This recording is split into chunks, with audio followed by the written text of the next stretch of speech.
Hello everyone, and welcome to this Nintendo Life episode 107, and may I be the first to tell you all a very Merry Christmas, in fact, because this episode goes up on the 25th of December 2017, which is Christmas Day.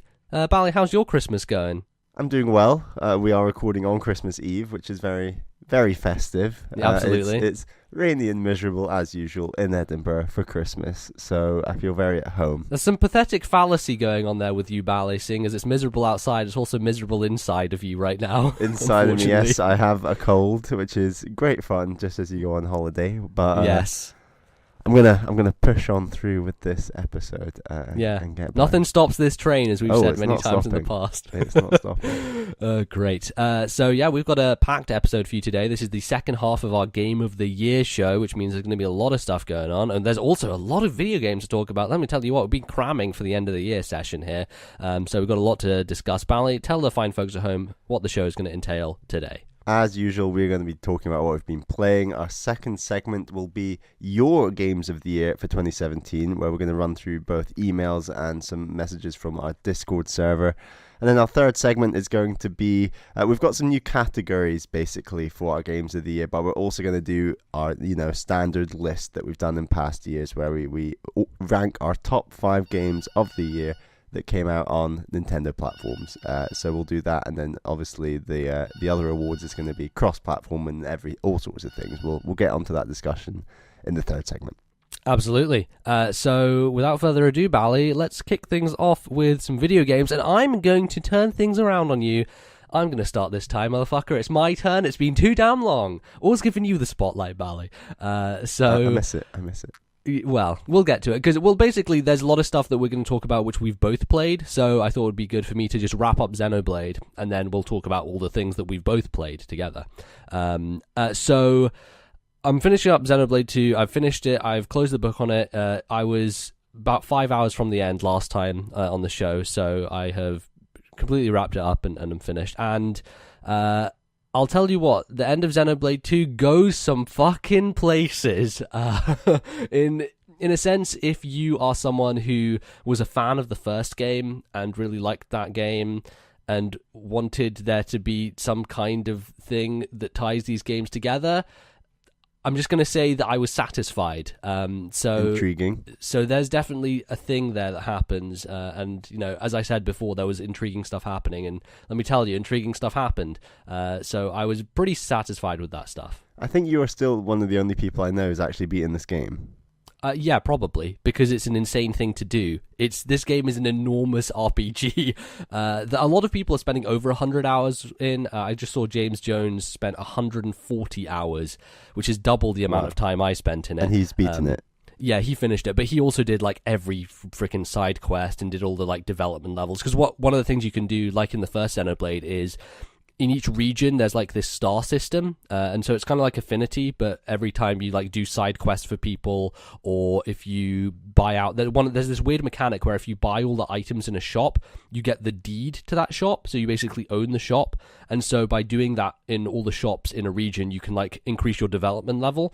And so I think he 5-starred every single area, which is insanity, because most of my areas were at 2 stars by the time I finished the game, and I thought I did quite a few side quests. So clearly, there are a lot of people who are playing this game in a much deeper way than I am. And honestly, I don't feel the burning desire to go back to it, if only because some of the kind of Blade side quests that I was discussing last time are they're very frustrating in terms of having those field skills and needing to get the exact right ones and doing that stuff. And I was thinking there's so much I can do and go back to, but it wasn't really drawing me in, especially because, I don't know, I enjoy the fact that there are side quests that are voiced and there are cutscenes, but I don't think the characterization is incredible for those Blade things. They're very simple. They're not as deep or detailed as what you get with the main cast. So it wasn't there was no real draw for me to do those. But I will say that overall I really enjoyed the game. I think it is. It was very rushed out because they've already started putting up patches where now you can access the map more easily. There's definitely stuff with that field skill where you're switching blades in and out constantly that seemed not well put together. There are very rough edges on this game, and I think it would have benefited them to put it out next year and taken the time to smooth things. But with all that said, I'm still a big fan of it. And there are still a lot of issues, and one of the issues actually I was discussing in our Discord channel was just the female representation in this game, and it's something that I didn't bring up last time because it's something in this style of anime, very Japanese game, that to me was very similar to everything I'd seen before in terms of that style of game. But it's still bad, and I think it's still something that should be brought up, and I think it's, something that if you're going into this game and you have certain expectations and you haven't, you're not a fan of that stuff, it's definitely something that will probably put you off, which, I probably should have given a heads up, but the marketing of this game very much leaned into that fact, and so I kind of thought, it seemed like they had kind of worn it on their sleeve almost, in a way, but there's stuff that's bad about that, and it's hard because, when it comes to problematic stuff in games, we just need to address it head on and be like, look, I like this thing. Also, it's very problematic for these reasons. I think Austin Walker talked a lot about this when he was talking about Xenoblade Chronicles too. He's like, look, this game is full of bad, horrible shit. Also, I like it a lot, and we just need to kind of contend with that fact. Which game was it where... I want to say it might have been the first Xenoblade, but there was some game where they did different outfits between the Japanese version and the Western version. I don't know which game this was. It was something RPG There were quite related. A few Nintendo-based games. That it was Xenoblade X was the big one, I think. Right. I mean, that could be an option. I'm not saying it's the option. Right. But it's something that different markets essentially. But I was actually kind of surprised that Nintendo didn't do anything. That kind of toned it down. I guess it might have been one downside of, like you said, rushing it out. They might not have thought about it as much. I don't know. Yeah, it's also more built into just the fabric of this game and its story. Not necessarily, but there are some goofy anime things. There is a hot spring scene, where the girls are in the hot spring. Yeah, that kind of stuff going on. So it's in that sense, it's more just built into it in a way. But honestly, I don't think it's super nefarious about it. It's not super bad. There's some stuff that was being brought up about how, the idea that the drivers and the blades, there's this kind of slavery, and a lot of the blades are female, and that kind of patriarchal thing going on. But they do address that. I guess. Yeah, they do address that in the story in terms of, the main motivation for the bad guys is, what the fuck? We shouldn't be the slaves of these humans, and, that's a lot of the ideas that are brought up. I guess, that's, the way that Takahashi wanted to address that sort of idea in his storytelling. And some of it lands and some of it doesn't, but overall, the story for me was something where I don't think overall it's super memorable, because it doesn't have those moments that I like. It doesn't have those amazing cutscene moments that are punctuated by these incredible soundtracks. I love the music. I just don't think... I think the music in this game is stronger, as I said, in its quieter moments. I don't think the cutscene stuff is as good. But the ending is definitely the one thing that made me okay, I like this. It kind of redeemed a lot of the game for me, because it explains it in a way that was satisfying to my own Xenoblade fandom. So... Anyway, it's a weird game. It's one of those games that is the most 7 out of 10 ever made, but I also really enjoyed it. It's there's a lot of problems, but it's also an incredibly deep hole that is very hard to come out of. And that's what happened to me. That's why I spent 10 days and 70 hours on it. It's kind of crazy. So that is insane. Well done. I did it. I finished it. So there you go. Let's then move on, Bally, to games that we've both been playing. Let's start with Gorogoa, because this is a game that kind of came out of nowhere, although I think I had heard of it previously and I'd seen stuff about it, and I was always kind of curious, and then it just suddenly was it's out today on Switch and on iOS and on PC. And the reason I bought it was because I could get it very cheap on iPad versus the Switch price. The Switch price was $11.99, and I was like, oh, it's £5 on my mum's iPad. Why wouldn't I just buy it there instead? So that's what I did, and I played through it, and it blew me the fuck away. I think it is one of the most smart, ridiculously difficult to explain puzzle games that I've ever I was going to say, for a gone through. podcast, it's very hard to explain. It's somewhat impossible. So the name of this game, I flash past it, is Gorogoa. So it's one of those game names that's not really going to stick with you unless you really think about it. It's like this kind of made-up word.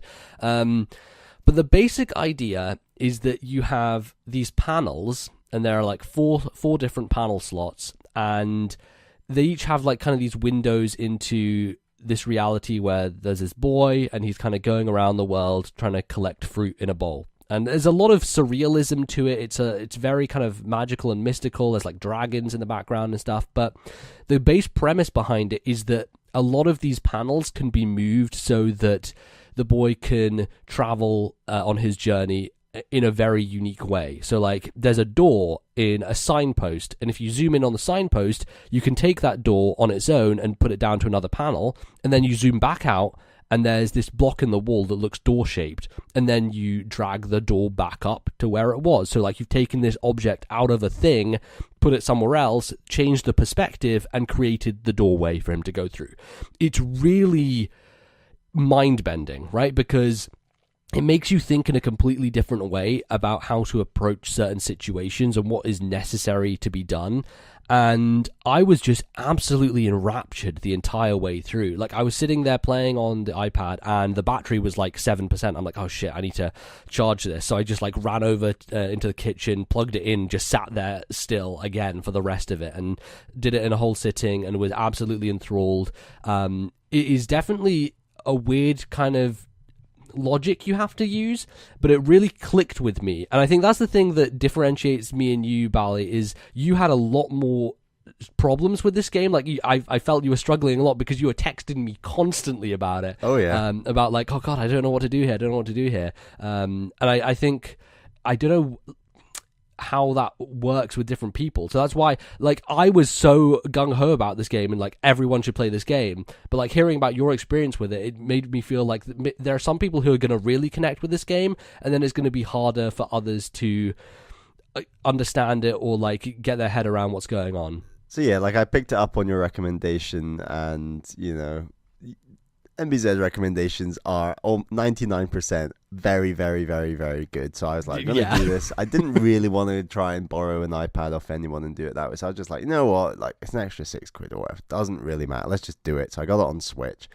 And yeah, the start of the game, I completely agreed with you. Like, I thought, like, this is awesome. Like, I'm really progressing. This is so satisfying. And I still think this is like an unbelievable game, and it is one of the best puzzlers that I have ever played. It's just unlike anything else, right? Like, it's just so hard to describe, but it's so incredibly clever, and it makes you feel very smart. To me, at least, it made me feel incredibly smart when I solved something. Yeah, and that's when I think the game is at its best, is when it's the tools that you need to move on to the puzzle are clear, and it's just about working out how you put those bits together. Where I felt the game fell down and I was getting very frustrated and stuck is there were moments where the tools you needed to advance were quite obscure to simply find that tool in the first place. So like, for example, like zooming into backgrounds upon backgrounds on certain tiles, and like maybe like discovery is a huge part of this game, and I'm just being a bit harsh on it in that sense. But that was where I was really coming up, where I sort of understood what the game was wanting me to do broadly, but it wasn't overtly saying here are the tools with which to do that. You have to go and discover where those tools are yourself. And that part, I felt like I'd mentally overcome the tricky part of what the game wanted me to do, but I was falling at the first hurdle of actually just gaining the tool to proceed, and that's where I was really frustrated. And that is one of the downsides of this game. Like, I think some of it is incredibly obscure to the point where there is a lot of frustration. And like I said, the game does it best when. So there's stuff to do with heat and like time and magnets, and when you had all these things working it out and how to put them together, that's when I thought it was at its best, and I really, really loved it for that part. Yeah, I disagree in the sense that I think that the part you're talking about specifically is the only instance in the game where I felt not cheated, but like it didn't necessarily signal super clearly. But for me, that was the only part. Like that was the one part of the game that I spent the longest on, I got stuck on, but I pushed through it and I did figure it out myself and I eventually got there. So I don't know. I don't know if it's just persistence or if it's my logic just eventually getting there because I connect with this game more. I don't know what it is necessarily and why you like. I'm definitely overblowing this, but as like a sort of 2 hour to 3 hour short puzzle game experience, it is very jarring when you reach a point that's just like, oh my god, like, I literally cannot progress. Like, where is it's kind of a difficulty spike, and I think it's meant to be, right? Because they're throwing a lot at you. And I agree, it's like the only part in the game, but yeah. So I still really rate this game, just not quite as highly as perhaps yourself. Yeah, no, I think it is just incredible. It absolutely blew me away, and it just, I rarely find experiences that are just wholly new in video games, and this is one that I just haven't. I think that the whole concept and the idea has maybe been done in some form before, but this feels just so unique and different, and that's the real surprise and joy of it. And honestly, it's like best not knowing much going into this game, because the little surprises, the little discoveries, even from the very start, are so worth it to have that joy. So it's called Gorogoa, Gorogoa. It's on Switch for a higher price. If you have an Apple device, buy it there because it's cheaper. And honestly, this game is a touchscreen based game. I don't know if you played most of the game on touchscreen. I did recommend you to, Bally. Yeah, I did. I briefly attempted it like with my Pro controller, and it's just hopeless. There's no point. Yeah. You should just play it on the touchscreen. But I just want to see what it was like. It's also just way more tactile. It feels like you should be playing it with a touchscreen. So that's why Switch is such a very good platform for it. Also, actually, I think PC works as well because the mouse has the same kind of tactile nature as a touchscreen anyway. So I highly recommend it. It's absolutely fantastic. Next up, SteamWorld Dig 2, which both of us had been going through. We both just blasted through it, didn't we? Yeah. So, Bally, how about you kick this off? How do you feel about SteamWorld Dig 2? So, before playing this game, there was a ton of hype about it. Like, so many people were like, this is Game of the Year contender. This is, like, such an improvement on the first game. This is, like, one of the best games of the year. It's almost like the indie game of the year, it felt like, on the Switch. So, I was like, God, these are high expectations. And, like, the first SteamWorld Dig was a very good game. It wasn't, like, top tier, I think, in either of our books, but it was still a very good game. Yeah, I like Image and Form. They do good stuff. Yeah. My problem with the previous two SteamWorld games is the random generation, right? Because it doesn't feel like they've actually designed anything. Like the SteamWorld Dig, you're just digging through and going down. And SteamWorld Heist, it really showed itself because in a strategy game, I want stuff that is really well crafted and well put together levels, and SteamWorld Heist is fun, but also there doesn't feel like there's anything unique or memorable about that game because every level was just random. Right. So it's like all tile sets essentially. So that was like out the window with this game, and it does all feel a lot more right. So that's why I was excited to go into this because it was like a well-made, like proper design game. Like early on, the game does feel a lot like the original game, but it does gradually become a lot weirder, and you get more different power-ups, and some of the areas that you're exploring are not just the standard Western style. Yeah, there's some really good visual variety going on in there for sure. Exactly, and so as the game, so at the start I was like, what's all the hype about? This is just more SteamWorld Dig. As I got further, I was like, this is a very good game. Like, this is getting really good. And one thing it does incredibly well that you absolutely loved earlier in the year about Metroid, MBZ, is that scale of power. And like, I guess SteamWorld Dig 2 is a Metroidvania, and like, you really do get, I felt personally that the power, the way that your power increased throughout the game was done really well. And so there are some crazy items like hook shots and jetpacks, and these are both additions to the first game that just make a huge difference in how you traverse the world and making everything more easy to get around. So like, I just really enjoyed that combination with the solid loop from the first game of collect more jewels, sell the jewels, get the money, upgrade your kit. Like, I just really enjoyed that loop. Yeah, it's a very good loop, and it's one that worked for them, and I think they really improved on it because in that first game, one of my biggest issues was sometimes it felt like you could just get stuck somewhere. Like you would accidentally have gotten rid of a block and you're like, fuck, how do I get back up and that's there? why you needed ladders in the first game and stuff right, like exactly. that. And, yeah. And the first thing this game does to fix that is you can do a single wall jump, which I don't think you could do in the first game. So I think you could actually. I think really? you could do that. Yeah. That was like your main form of movement. But the thing that I find is different is the steam bomb you get quite early. Yeah, because that's what really that helpful. allows you to do is to, especially when you're kind of going across vertically or horizontally, I should say. Sometimes there's a flat wall in front of you and you want to start digging into that wall, but there's like a gap in between. So what you can do is use a steam bomb to basically explode that little area and then get into that gap and then start going across. So that was help for that. But also there are some places when you're going back up the way where you need to remove something and you see that there's like a block with a mineral in it right above you, but it's too high and you can't. That's the one thing that they make a very defined rule in the SteamWorld Dig games is that you can't jump and dig at the same time. Yeah. So there's no like Minecraft jumping and hitting midair. There is a cog, and we've not talked about cogs yet, but that upgrades your steam bomb gun thing where you can jump and shoot it at the same time. Oh, really? And I never came across and that like one. you said, that completely changes everything. It is very late on in the game. I think you have to be quite a high level to get it, but that idea of like jumping and then shooting or like digging it, like going through more dirt essentially, like that's very unique to that. And just while we're on the cogs, I should say, like that is part of the game I really liked was just the ability to get these extra little perks and things on your kit and your items and your weapons.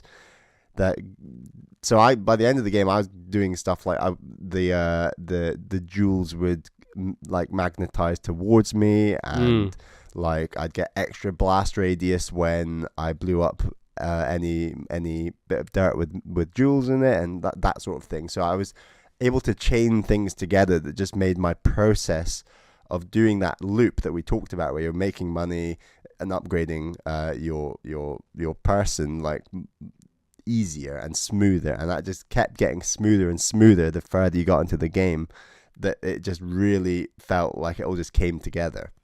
Yeah, that's interesting that you went with that kind of setup, because for me, I was going down the lines of I want to be as survivable as possible. So I know you eventually did like the fairy kind of one where if you die, you get revived essentially. Yeah. But a lot of my upgrades I was going for was like you can survive for a brief time in lava or in like these like acid ponds or whatever. Yeah. I like those as well. And I also did the deflect one where if a projectile hits you, it deflects and then recharges after 30 seconds. Like some of those defensive upgrades are really smart and just made my trips much longer, and it made me survive situations I may not have done otherwise, which I thought was it's just a nice level of customization to give to the player to lean into the thing that they want the most, right?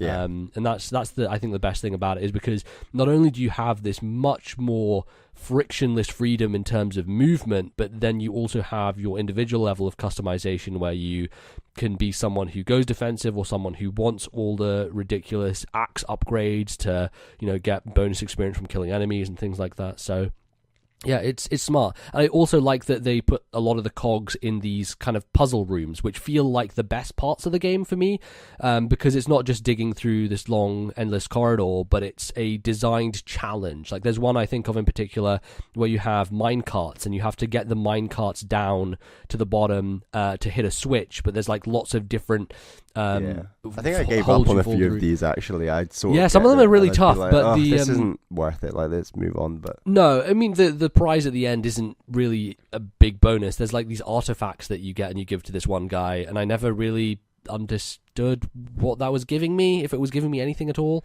It was giving you the bottom row of sort of power ups when you're looking at what your cogs can go in. It basically are these things that they're sort of high stakes things that say, oh, if you'll die more easily if you insert this cog, but you'll also gain more money, sort of thing. And it's like only use if you're an expert player, sort of thing. I think it's just so that if you want to replay the game or something, I don't really know. You can essentially load up those cogs, and you can, I guess, get a lot of money very quickly if you play the game well, essentially. That's interesting. Yeah, so I didn't really go for those because they didn't seem super worth it. But like, if I was in the middle of a challenge and I was like, I know I can do this, I stuck with it. Like, so that minecart one I did, and it was really satisfying to figure out the puzzle. Like, it was well designed, it was smart, and that was really cool. And it definitely illustrates to me that I much prefer this game to their past two because of those contained little areas where they had really gone into it and been like, okay, this is our set challenge. Like, here's a challenge where you have to not hit the floor, and there's all these buttons and stuff. Like, there's really fun little obstacles for you to get through. And yeah, the ultimate end of it is just, hey, you're just going to be digging a whole bunch, which I like. I think it's fun. And they just make that easier and more fun as you go through. And it does feel considerably longer than the first game. Yeah, definitely. But the game definitely didn't overstay its welcome. I think you were 7.5 hours. I was like 9.5 hours. Like, I thought it was quite a sweet spot as to the length of this type of game, essentially. Like, I thought that, and there's some interesting plot things, and I'm not saying the plot's good, but like, it's interesting, it's fun. There's some cool characters and environments, and the ending is quite. There's a little bit of a twist, and it's interesting. Yeah, there's a nice little universe they've curated here with these SteamWorld games. I just like the general idea they have of, hey, we're just going to do all these different weird genres, and we're just going to keep them within this universe. And obviously SteamWorld Dig 2 is a direct sequel, but I know that they're going to go ahead and do something else next time. I'm sure I heard on some podcast, apparently they have multiple projects planned for 2018 or something. Oh yeah, no, I think they said that themselves. Did they? Yeah. So like, I guess more to come. And like, I like the idea of staying in that universe, but trying a few different genres and mixing it up. And SteamWorld Heist is coming out this week on Switch, actually. I know you didn't play that, Bally. It's even though like I'm not a huge fan of it, I still think it's a worthwhile game to check out. So yeah, I guess all their games will eventually end up on Switch, because that's just what's happening with the indie revolution right now. It's just endless streams. It's a good time. God, it's absurd.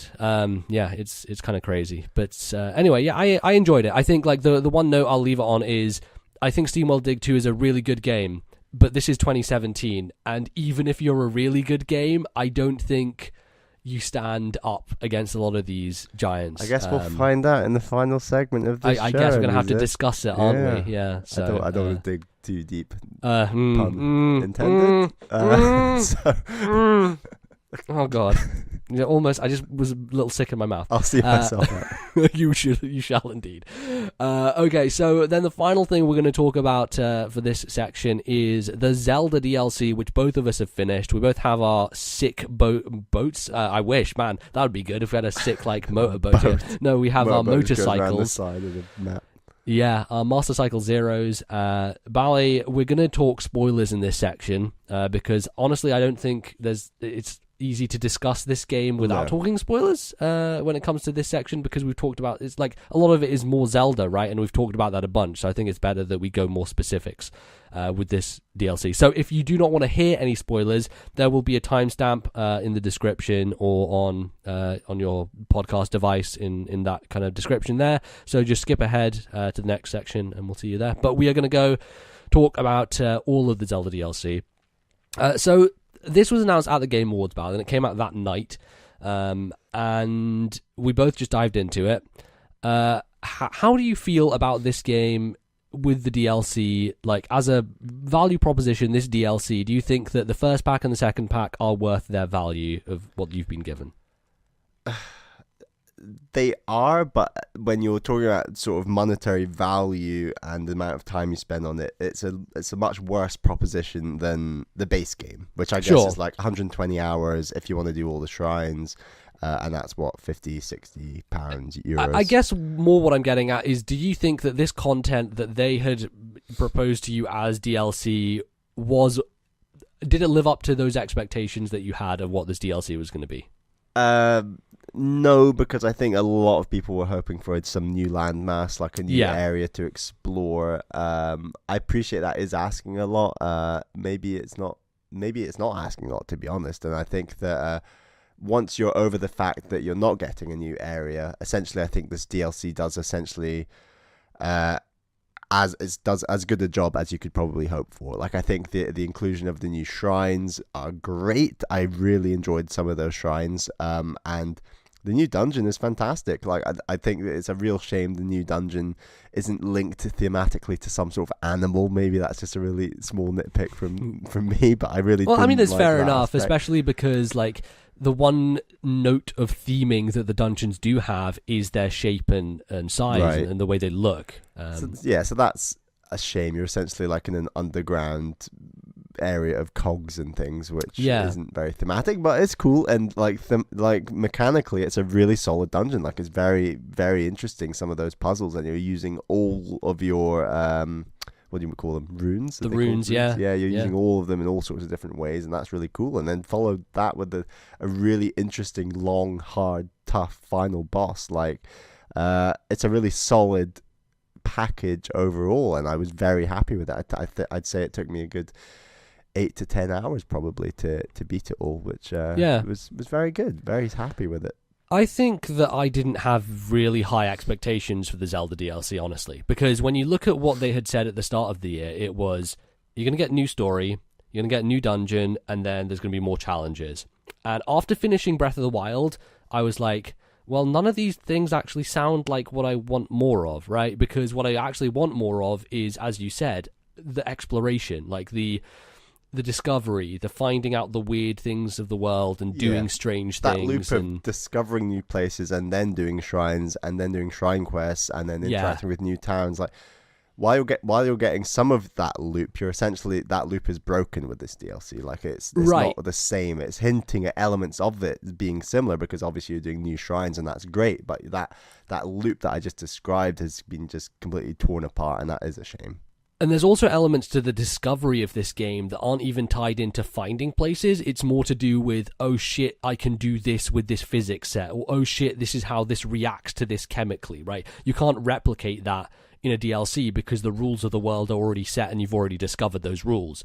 So it's hard to just get that feeling in particular again. I think that's one of the things when I think about a sequel to Breath of the Wild, I struggle to think of if they will be able to pull off the same thing, just because the first time this happened with, like, my best example is when I killed a choo-choo with an electric sword and the jelly was electric chew jelly. Like, that's a mind-blowing moment for me in this game, that if you keep those physics and chemical systems around exactly the same, you're not going to have that incredible discovery again. But all that aside, my expectations going into this were very low because I'm like, okay, the dungeons were probably the weakest part of the game mechanically, and the story just isn't anything. It's fluff. It is pure fluff. There is literally nothing to it. And I think people were like getting excited seeing the new cutscenes, you know, when they did the trailer. Like, the trailer looked pretty good, but the sneaky thing about the Zelda trailers for Breath of the Wild is that they show basically every cutscene in the game. Like that launch trailer that everyone lost their mind over, which I still think is the best video game trailer ever made. Like, it is a video game trailer I've watched so many times and I am in love with. I just think it is so perfect. The music, the pacing, the way it's built. But every single high note of like cinematics in that trailer is basically every memory in the game, which is a disappointment, right? Because when you see that trailer, you expect it to be this incredibly grand adventure, exactly. And it's just not how the game is built, and very much understandably, because actually one of my favorite parts of Breath of the Wild is finding the memories. Like, that whole idea of you just using your exploration and your visual cues and the sight lines to figure out where these places are is just a really smart way of doing it. I just think the reward isn't great because I don't think the memories are fantastic. And so I kind of got what I expected, which was, hey, here are some more fluffy cutscenes, and hey, here's another dungeon. They're fluffy, but some of them are very nice, the cutscenes. Yeah, I don't know. Like, they're good spectacles, but they're awful storytelling, I think. Like, they're fun to look at, and that's nice, but it's not anything substantial. No, there's like little character moments which are fun. Like, I think my favorite is Daruk with the dog. That's a cool thing. Rivali's is just fucking nothing. It's just, hey, he's arrogant again. Great. Like, didn't we know that already? There's a good cutscene with fight scene, I should say, with Urbosa. Oh yeah, I liked Urbosa's one the most, actually. I think. Yeah. Like, she's my favorite champion anyway. Like, she's really cool. That's the one I actually kind of got into a little bit more backstory, because she's talking about Zelda's mother and stuff, and that was a bit more. I don't know. It's the kind of thing that I would want to hear more about. Like, what is Zelda's childhood been like? Like, how has she been brought up in this world? And that's because she is such a central character to the quote unquote narrative of Breath of the Wild. So I would have liked to see more of that, but. Yeah, it just kind of met my expectations more than anything else. It's like, okay, yeah, sure. I think, like, the interesting parts of this game were things that I weren't expecting, which was you're fighting the bosses again, which on paper sounds really bad, but it was actually one of my highlights of this DLC, because what they do is they place you in a situation where you essentially have the tools that the champions had when they fought the Divine Beasts, Ganons, and so you're very limited in your resources. So fighting these bosses is so different because, as I said to you, like the first time I fought the Zora boss, I beat it in less than a minute because I absolutely was so overpowered. I had a ridiculous amount of stuff that I could use to kill it, to like lock it in place, to just destroy it. I never even saw like most of its moves, you know? I never even saw its patterns because I had killed it so quickly. And in this situation, that was probably my favorite fight because you're so limited in the abilities you have. It's in water, like you're on these 4 islands, and you only have 10 arrows. And at one point in the fight, the water blight Ganon doesn't touch the ground. Like, it's just flying above platforms. So it's like, how do you even hit it? So I like went through this whole phase of like trying to figure out what I'm supposed to do. So make Cryonis blocks and like stand near it, and then the spear is just close enough to poke it, but also it spawns ice blocks and those destroy the Cryonis blocks, so I had to like get really quickly and get in there. And then I was like, oh shit, well maybe I'll stasis the ice blocks and then hit them back at him, and then that worked. I'm like, oh my god, that was like a really great moment of, you know, because I knew that you could destroy the blocks coming at you with the Cryonis, and so I was doing that. But then I was like, okay, how do I actually damage him? So like throwing it at me, stasis it, hit it right back in his face, and it like trajectories bounce. It's really funny because it just bounces right into his face and just plants on the ground again. Yeah, I couldn't work that out, and then that is the other downside of these bosses is I just, because I did Urbosa's Fury boost, like that was the first upgrade I upgraded again, I guess you could say. Yeah. It just recharged so fast that I could just sort of futz around in that fight for long enough where Urbosa's Fury came back and I'd have another 3 hits that just did like a ton of damage. So yeah, that is one downside perhaps. The hero powers definitely break it a little bit. I don't know, they're useful though in some ways, especially I think the final boss. Yeah, I really needed them there, exactly. Yeah. Like I was using Mipha's Grace and Urbosa's Fury and like Daruk's Protection. Oh my god, yeah.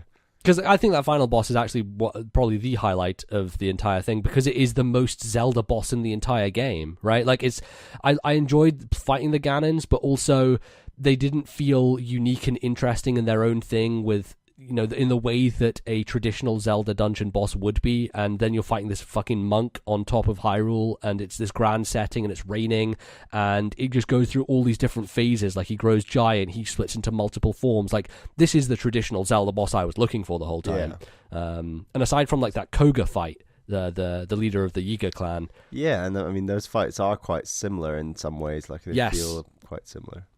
I mean, it's interesting because like the lore of this game is that the Yiga used to be part of the Sheikah tribe, right? Like that's why they turned their thing upside down. So so the monk you're fighting has like these Yiga things. Did you see the video that Game Explain put up about how if you throw a banana, like he'll just run after it and eat the banana because the final boss? Yeah. You just throw a banana on the ground. It's really funny. You can only do it once apparently, but it's kind of like that thing with Ganon and the fishing rod and stuff in previous games. Yeah. I like those goofy nods that they make. So yeah, I don't know. It's weird because like a lot of these shrines are really good. Like they're very solid shrines. I enjoy doing them, and I'm actually different to a lot of people. A lot of people really were annoyed by the fact that you had to use the map to figure out where the shrines were. That's one of my favorite parts of this whole DLC, because like that's the exploration aspect of Zelda that I love so much. Is like, okay, I'm trying to like figure out what I'm supposed to do and where I'm supposed to go, and using the map and matching it up and figuring that all out. I enjoyed because it made me go around and walk around the place, and and find stuff. I don't know how you felt about that section, but like the first half of this DLC, I feel is far weaker. Like the whole one-hit obliterator thing going on. It's not great. It wasn't fun. You know, it just Yeah. it didn't lean into the stuff I liked about Breath of the Wild, especially in the shrines, because there's one shrine in particular with spikes where I died a ton, and I knew exactly what I had to do, and every time I died, oh great, go back to the beginning, load into the shrine again. Whereas when you're normally doing a shrine, if you fall off a ledge, oh guess what, you have a ton of hearts, so you're just going to come back. Yeah, whereas this was you are dead. Yeah, like and you so start again. Now I have to get the magnesis and put these 3 metal things in order again to get over this spike pit again, even though I've done it 6 times. I just thought, I appreciated the challenge of fighting the enemies with the lowered health, but when you're in the shrines themselves, it really kills the vibe of those puzzles, because those puzzles are meant to be solved once and then moved on from.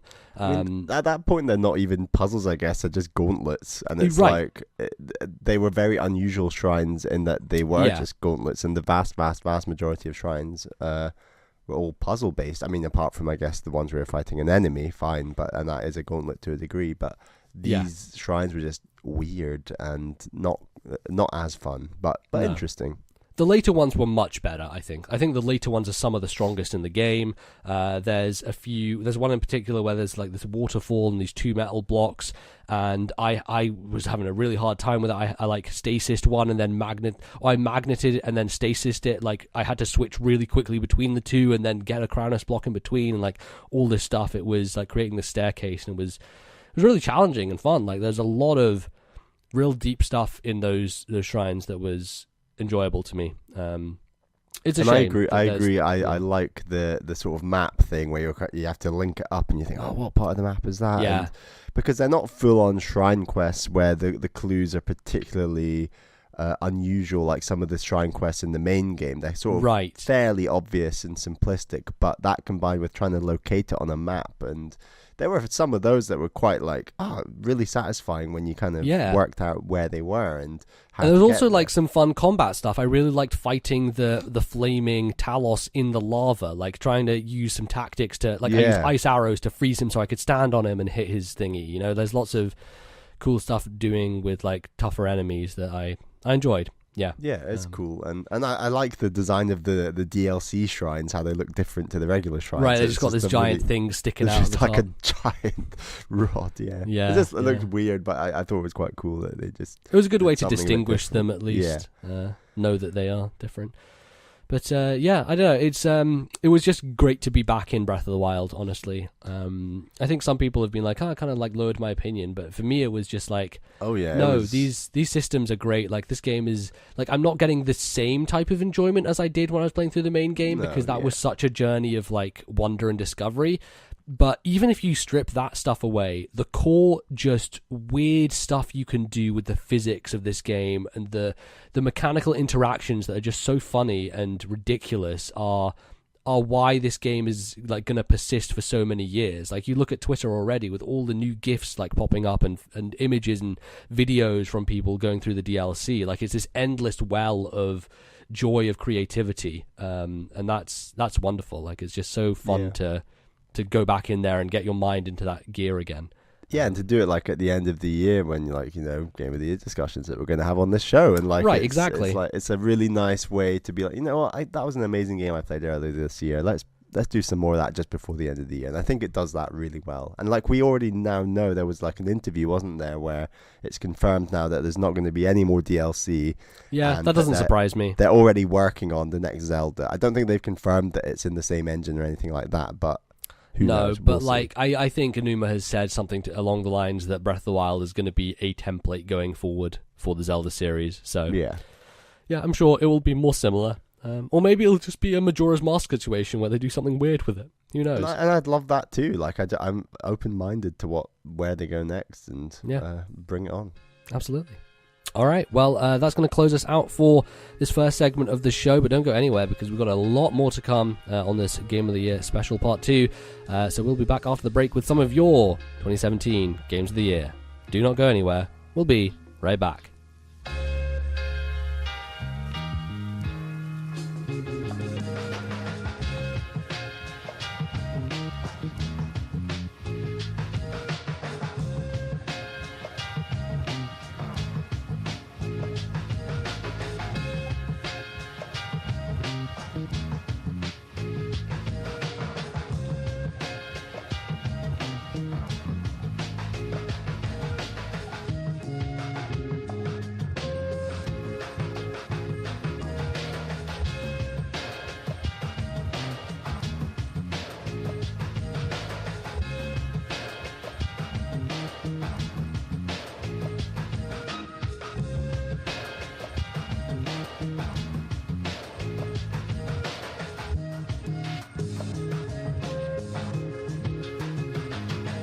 Hello everyone and welcome back to the final show of the year, the Game of the Year special, and well, the main Game of the Year special I should say.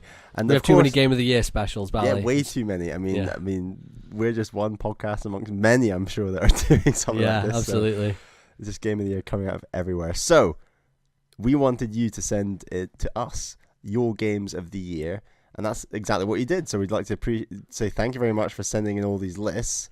And we're going to go through them now. So, MBZ, do you want to kick it off? I will. Before we do that, where could they send those lists to, Bally, and any other emails? You can't send any more lists now, MBZ. We're past that point of time. But if you want to send a start of the year email, you can definitely predictions next time. Yeah, we want to do start of the year predictions for 2018. So please send those emails to thisnintendolife@gmail.com. That's thisnintendolife@gmail.com. So, MBZ. Fantastic.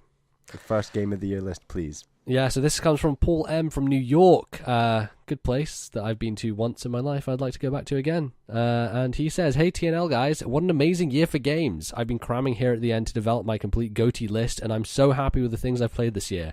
This list omits Switch ports of games from before 2017, like Doom, Mario Kart 8 Deluxe, and Stardew Valley. So similar to what we did last time. And so he says, number 10, Yakuza 0. Number 9, Tacoma. Number 8, SteamWorld Dig 2. Number 7, Mario plus Rabbids Kingdom Battle. Number 6, Golf Story. Number 5, Horizon Zero Dawn. Number 4, Cuphead.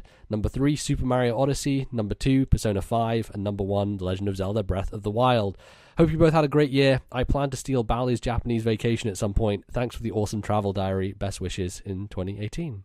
Yeah, that is something that happened in 2018. Bally went to Japan. That was fun. 2017, but yes. Yeah, 2017. God damn it. That was an awesome thing that happened this year that I want to replicate in the future. Maybe not in 2018, but soon. Yeah, but absolutely. Yeah, very good list there. A lot of those will be ending up on my Game of the Year list as well. So thank you, Paul, for that list. Next up, who do we have, Bally? We've got Robert Gagnon from the internet. I've played 20 games this year, all but 2 of which came out in 2017, the other 2 being Pokemon Go and Fire Emblem Sacred Stones. My top 10 games of the year are number 10, Minecraft Nintendo Switch Edition. I put 5 hours into this game, never really felt compelled to do anything, and kept losing my house location. My 3 youngest kids and my grandson love it though, and still play it regularly. Number 9, Fire Emblem Warriors. I haven't played as much as I would like, but I know I will go back to it. A different take on the series, but not unenjoyable. Cannot play it in handheld mode as it's too hard on the 50-year-old eyes. Number 8, Mario Kart 8 Deluxe. I love to race, even though I totally suck at it. My kids, my friends, foreign students playing for the first time all beat me, but I keep coming back. Number 7, Animal Crossing Pocket Camp. I've played it every day since its release 2 weeks ago. Love the style and gameplay, but it will probably grow stale quickly if they don't open up more areas to explore. Number 6, Mario plus Rabbids Kingdom Battle. I am a turn-based strategy fanatic, so this game lives up to my high standards. Love the Rabbids. Would rank higher if not for the stellar games still to list. Number 5, Super Mario Odyssey. I tried to play Mario Galaxy, but did not enjoy it at all. I prefer my Mario as a straight platformer, but hearing great things about and wanting to support the Switch and Nintendo, and knowing my 20-year-old son will kill this game, I took the leap. I've been pleasantly surprised. I can see myself actually finishing this game. That is high praise from me.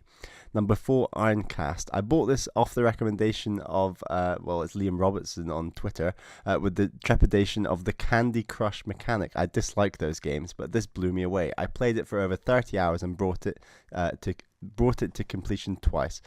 A couple bad random gem droppings can really screw up your entire run, but it isn't enough to throw me off playing this again and again. So then, I should say that Robert wanted to sneak in this game later because he had forgot to mention it before, and that is Fire Emblem Echoes Shadows over Valentia. And he says, it's an awesome Fire Emblem game, awesome game period, many hours spent in it. Number 2, 80 hours in, and it's Stardew Valley, and still going strong. It has totally put FE Warriors and Super Mario Odyssey on the back burners. Stardew Valley is an addiction for me, always wanting to play just one more day to finish a quest or complete a bundle or reach another mine elevator level, and now in the desert. I've left the fishing to last. I've never liked any game's fishing mechanic except for ACPC. I guess Animal Crossing Pocket Camp. Yeah, must be. And I'm hoping to buy most of those from the Traveling Witch. Once I'm complete the restoration of the town centre, I will probably go put this game down. Oh, and those are totally worms and not sticks waving in the wind.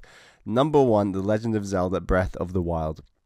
The first and only Zelda game I've ever completed, i.e. finished the final boss battle. I completed all the shrines first, as I tend to not continue on any games, Pokemon for example, once the main objective is complete. I have all the main armor and I've upgraded them all to their highest levels. I pre-bought the DLC but have still not looked at it because of this game. I now want an open world Pokemon game and an open world Fire Emblem game and an open world Pikmin game and 200 plus hours well spent. It is that good and easily my favourite game of all time. That's it.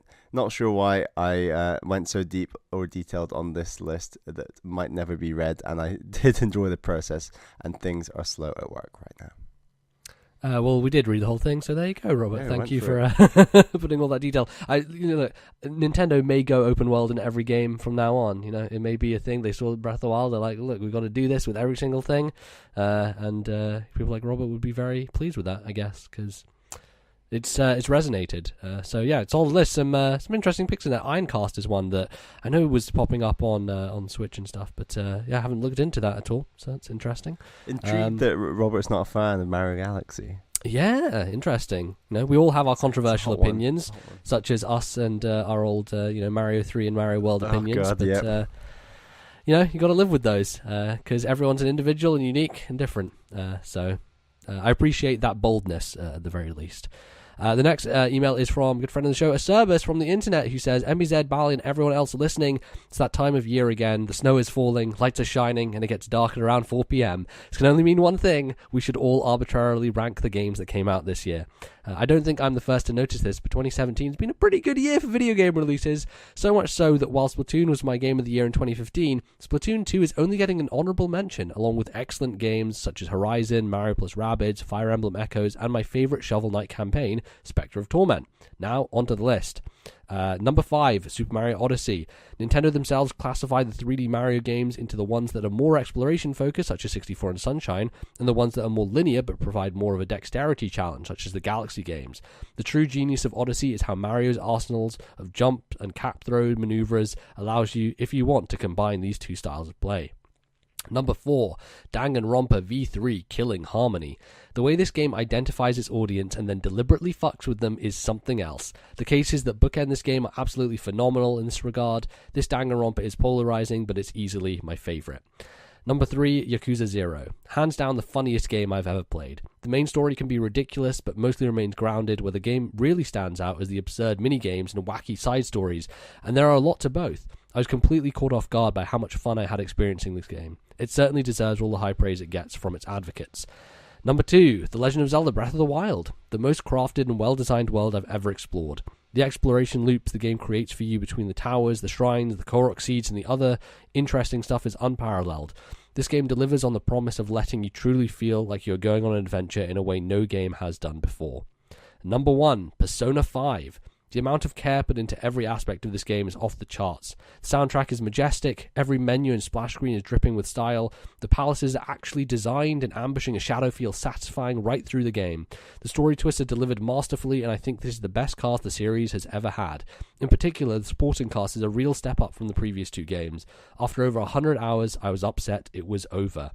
And then he sneaks in a number 0, the Nonary games. The first two Zero Escape games are absolute storytelling masterpieces and are two of my favourite games of all time, so I would be remiss not to mention this HD remaster of both games in one. In particular, they really polish up the first game, vastly improving the visuals from a DS game to a PS4 game, adding voice acting and making it so you don't have to play through the game multiple times from the beginning to get the mind-melting true ending.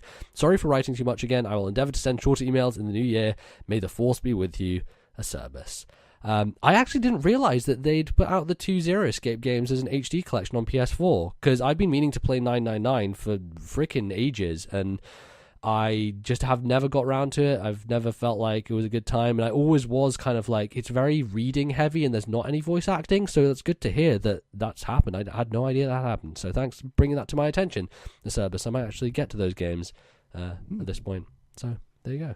Interesting. Our next email is from Capsule J from Georgia, USA. Merry Christmas, Bally and MBZ. In years past, my gaming time has been primarily devoted to getting caught up on older games, but the release of the Nintendo Switch has completely changed that.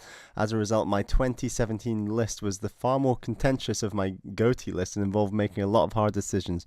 Without further ado, here are my top 10 games of the year that actually did come out this year. Number 10, Ever Oasis. Number 9, Doki Doki Literature Club.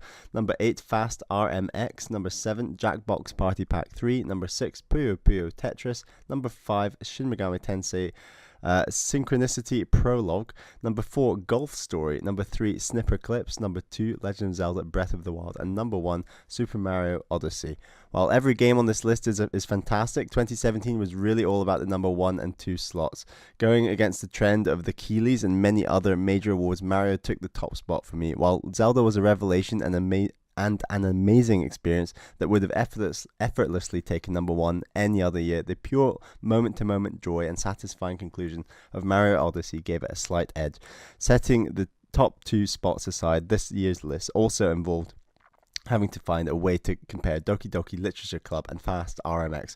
Will the insanity ever end? Best wishes for the new year, and thanks for another year of wonderful podcasts. Yeah, I agree. The absurdity of ranking these games which are so completely removed from one another and should not be compared in any way is so stupid. And yeah, it's, I love it. It's the best kind of stupidity. So thanks, Capsule J, for that. Nice shout out to Golf Story there. Very appreciated. Absolutely. We'll get there. So next up we have Alex from Houston, Texas. He says, Dear NBZ and Bally, I got married and started law school this year, so sadly I haven't had much time to play video games. In fact, I didn't even play 5 games that came out this year, but I played the 2 most important ones, and that's all that really matters. So number 3, Pokemon Ultra Sun. I've only been able to put 5 hours into this game so far, so I can't say how much about I'm enjoying it yet, although a reason I've played so little of it is that so far it's pretty much identical to the beginning of Sun, which was a slow start already, so make of that what you will. I know, Bally, you'll get to Pokemon Sun eventually. Yeah, I'm still on that slow start. Yeah, I guess that's probably why you fell off it. I'm gonna get there.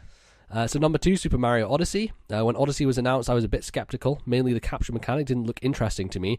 I'm happy to say that I was proven very wrong. While I would probably still say I prefer normal power-ups to Cappy, the wide variety of enemies and objects to capture help keep the gameplay fresh and fast-paced. The game does so much more to entice the player as well. The kingdoms are so bright and colourful, with secrets around pretty much every corner that kept me coming back on the hunt for power moons.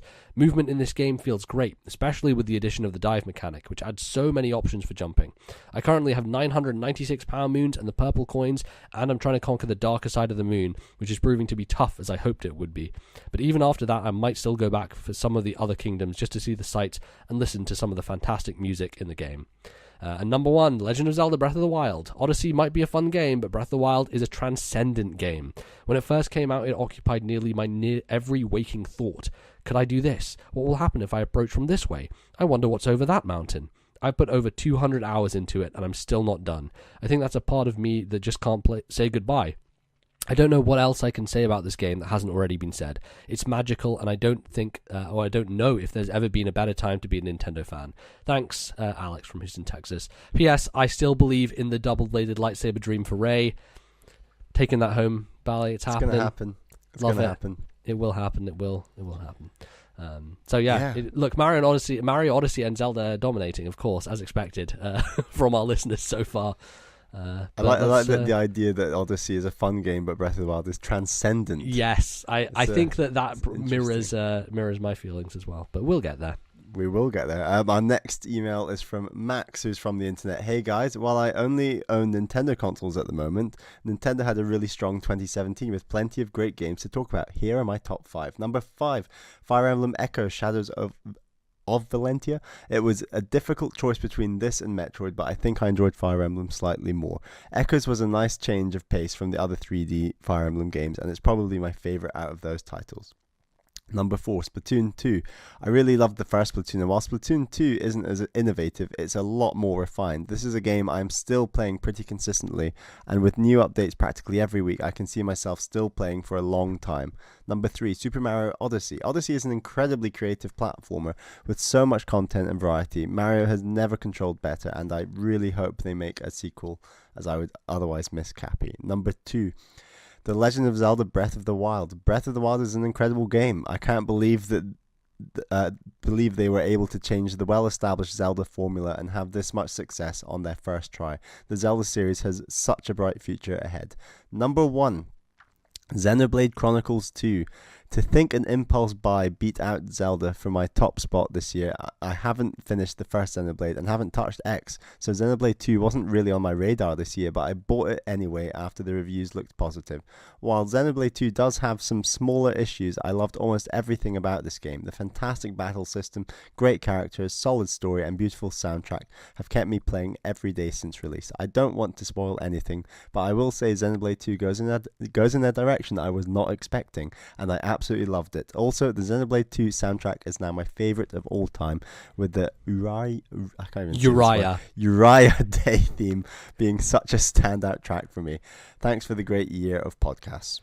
Yeah, so Max actually sent in a email about Xenoblade that I didn't get to, unfortunately, last time. We'll maybe bring up some points when we get to our Game of the Year stuff from it. But yeah, it seems like he was just taken away by Xenoblade 2, which is interesting, because the ending of Xenoblade 2 for me is very contingent upon you knowing the original Xenoblade Chronicles. So I do wonder how it plays to someone who doesn't have that experience. But that's cool. It's certainly improves a lot on a lot of things in the original Xenoblade. I am crazily intrigued now by this story and twist at the end. I think I don't know if it's worth for you to play 70 hours of this game to get there, Bally. Maybe just YouTube it, but boy, howdy. Maybe.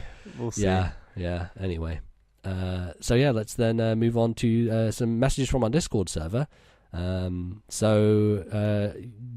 did you just read that one? I can't remember. Everything's gone out of order. No, the next one on the Discord server is Tim. Yeah, so no, I was just wondering who. I couldn't remember who just read the last thing. So I just read it. So I'll read it this. So this is from Tim, and he says, if it's not too late to make a late amendment to my top 5 list, SteamWorld Dig 2 deserves a place, even though I've just gotten started with it. The new list would be number 1, Breath of the Wild, number 2, Shadows of Valentia, number 3, Golf Story, number 4, SteamWorld Dig 2, and number 5, Samus Returns. Good games there. Yep. Our next post on Discord is from Thohill. DMZ and Bally. I never tend to play a lot of games the year that they are released, and because of that, I'm almost never able to make a proper Game of the Year list either. However, this year it was quite different. In 2017, there were just so many great looking new games that came out that I couldn't wait any longer to play them.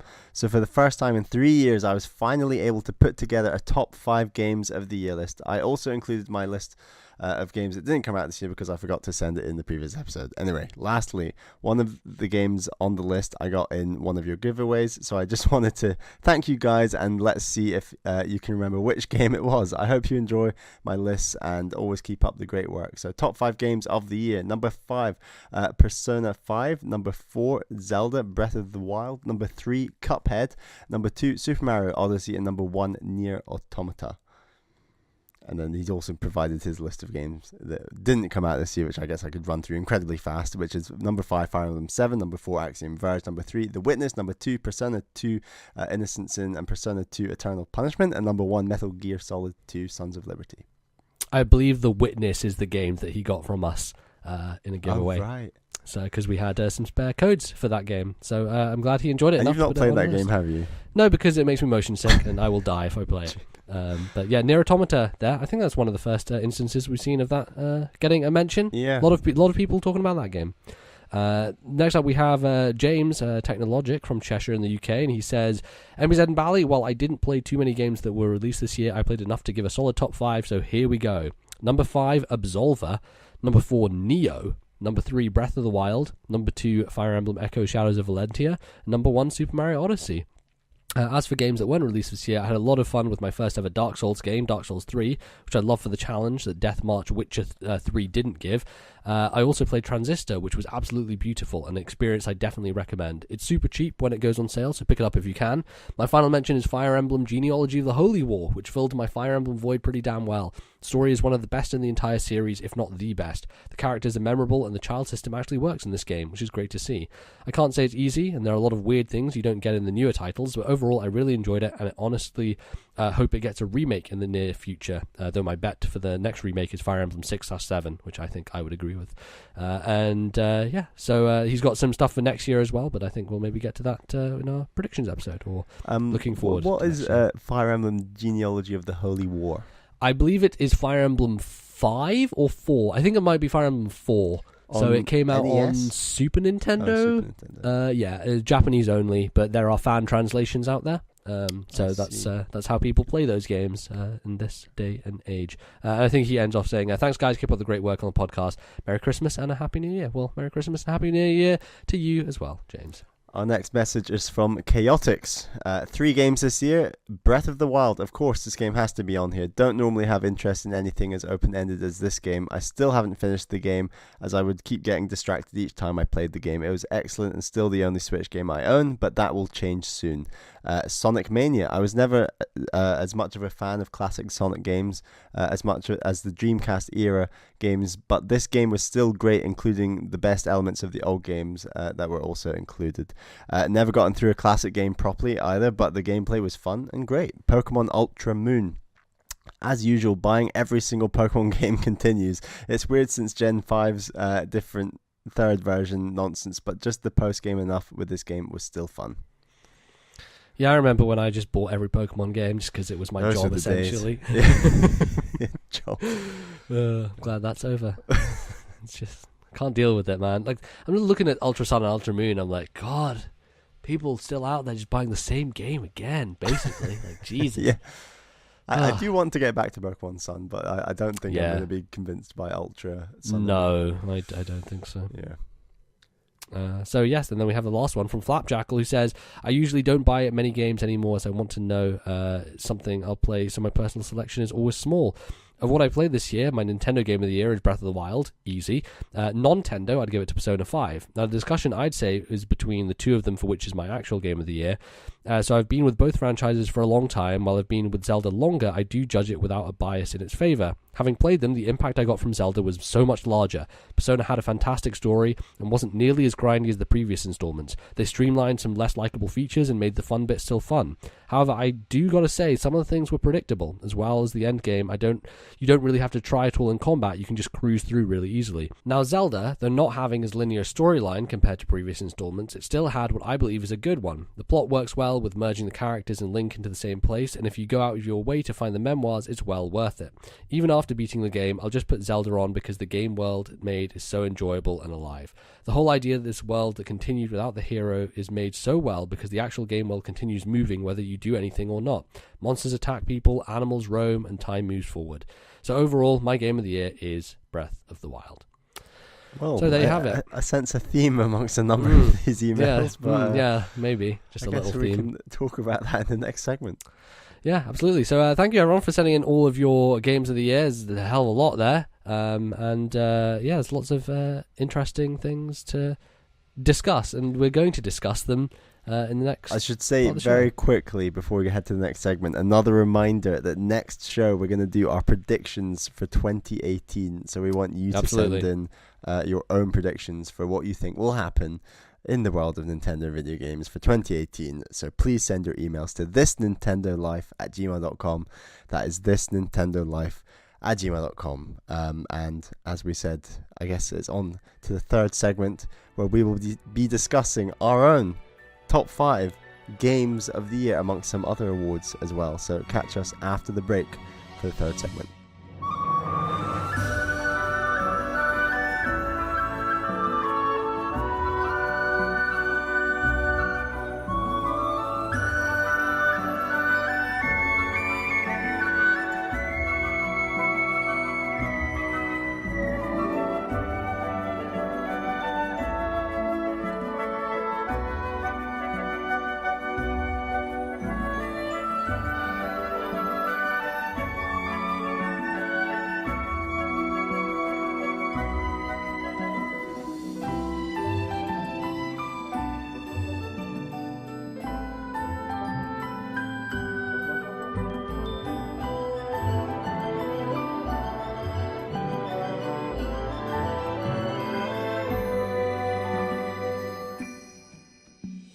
Alright folks, welcome back to the third and final part of this show. Our final show of the year, the last show of 2017. It's time for Game of the Year discussion. debate, arguments, agreements. Agreements. That's Yeah. the important one. There we go. Yeah. Yeah.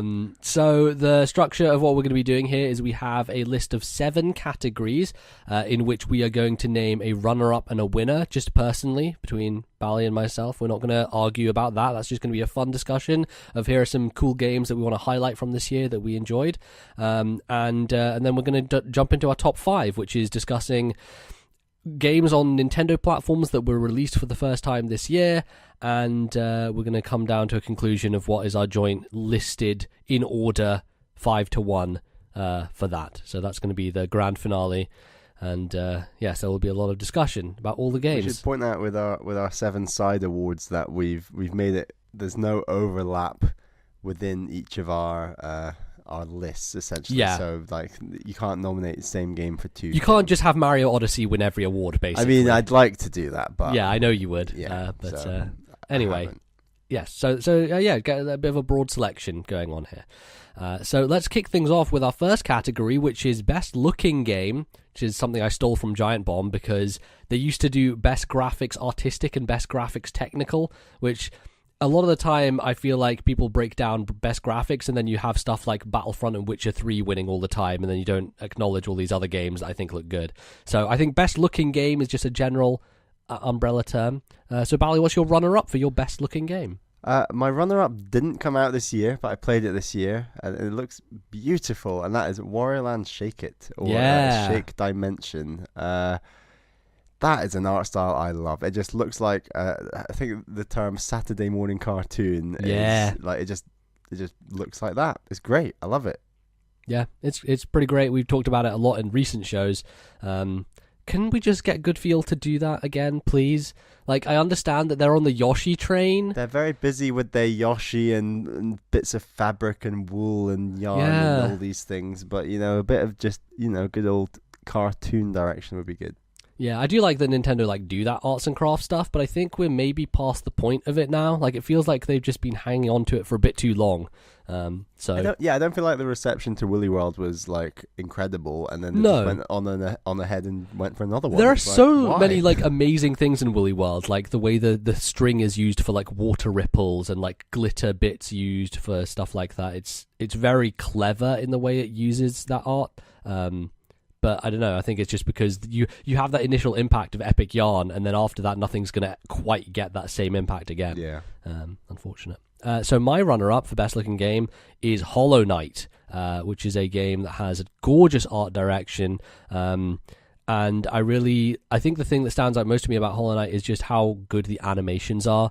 Just every little thing in the environment that you touch, every bush that rustles, every rock that clatters to the ground. It's just so fluid and looks great. It's maybe would better use some more color in its palette, because it is kind of a dark, grimy game, but when it does have that stuff and it does punctuate it, it looks really excellent. And this is a game that I really want to see running on the Switch screen, because I think it will look fantastic on that bright. It's coming to popping. Switch. Yes. We don't know when exactly, but it should be 2018 at some point, right? Yeah, next year. Looks like Hollow Knight is going to hit next year. I'm very excited for people to play that because it's one of those underlooked games this year. You think you might pick it up again? I don't know, man. There's too much new stuff happening. That's the problem. I'm intrigued to know what the first Switch game is that comes out that is going to be a double dip for you, where you're like, oh, God, I mean, I've already got this game and loved it, but I just got to play it on the Switch. I feel like Super Meat Boy might be that. But Meat Boy? What about the Stardew Valley multiplayer? Yeah, I think that's probably the bigger proposition, because that allows me to do something new, which is just have an online farm with you, and that would be freaking great. That would be good. Fun time. Anyway, yes, Hollow Knight, my runner-up. What's your winner for best looking game, Bally? My winner is a game I didn't play, and we've talked about rumors about this game coming to Switch, but I mean, this has won art awards across the board this year, and that is of course Cuphead. Its art style is incredible. Taking an artistic theme and running with it. I don't think a game's ever done it as well as this game. No, it's also my winner, so there you go. There you go. I thought it might be. I did play this game, and it's not just the the great art style. I think it's just the variety of locations and different ideas about bosses that you have. Like, you go from this like robot in this kind of scientific landscape to this mermaid of an ocean, and like there's a lot of like callbacks to old cartoons and things in there, but also some just new fresh ideas that are being put to the fore. And it's hard to argue with Cuphead being the best looking game, because it's kind of untouchable. Like, there are some really great stylistic games out there that I thought would be very close to beating it for me, but it doesn't quite hit the mark.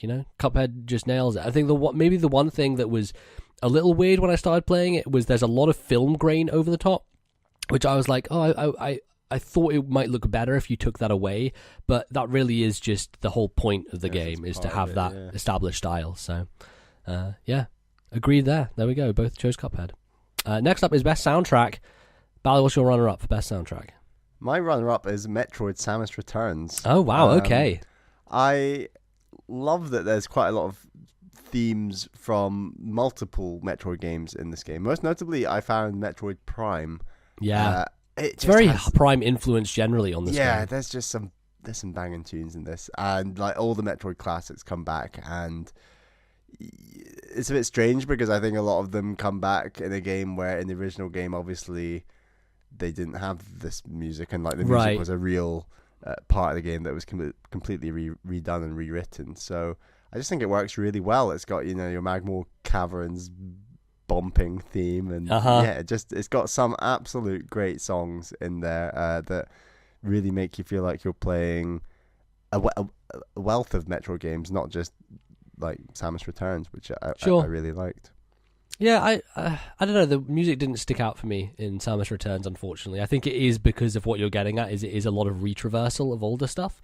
There's less like new themes baked in there, but I also think that's because like Mercury Steam are taking on a lot. It's this big legacy, and I think they made the decision to let's just lean on this old stuff, which we know won't make people angry. So that maybe is why. Yeah, good choice. Nice. My runner-up is Xenoblade Chronicles 2, which the original Xenoblade Chronicles, one of my favorite soundtracks of all time. This one stands tall next to it. It's an incredible, rich soundtrack with so much like variety in it. Better than X?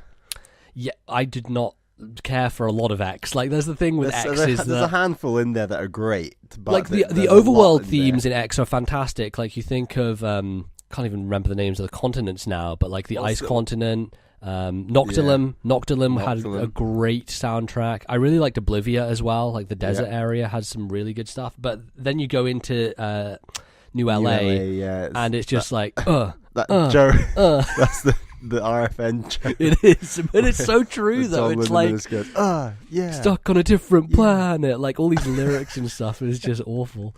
There's a great cheesiness to that soundtrack, but like there is a grandeur and splendor and reverence in the other two Xenoblade games that is very starkly contrasted to X. Like, it's just a completely different thing. They're going for a different thing.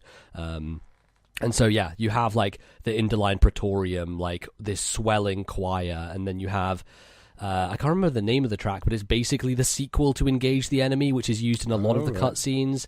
And then you have the really quiet piano tracks that are used in some like the flashback cutscene stuff. A Tragic Decision equivalent? I don't think there quite is, and that's the thing that maybe sets this a little bit down from the original, is that the entire soundtrack is so solid, but I don't think there's as many like individual tracks that blew me away.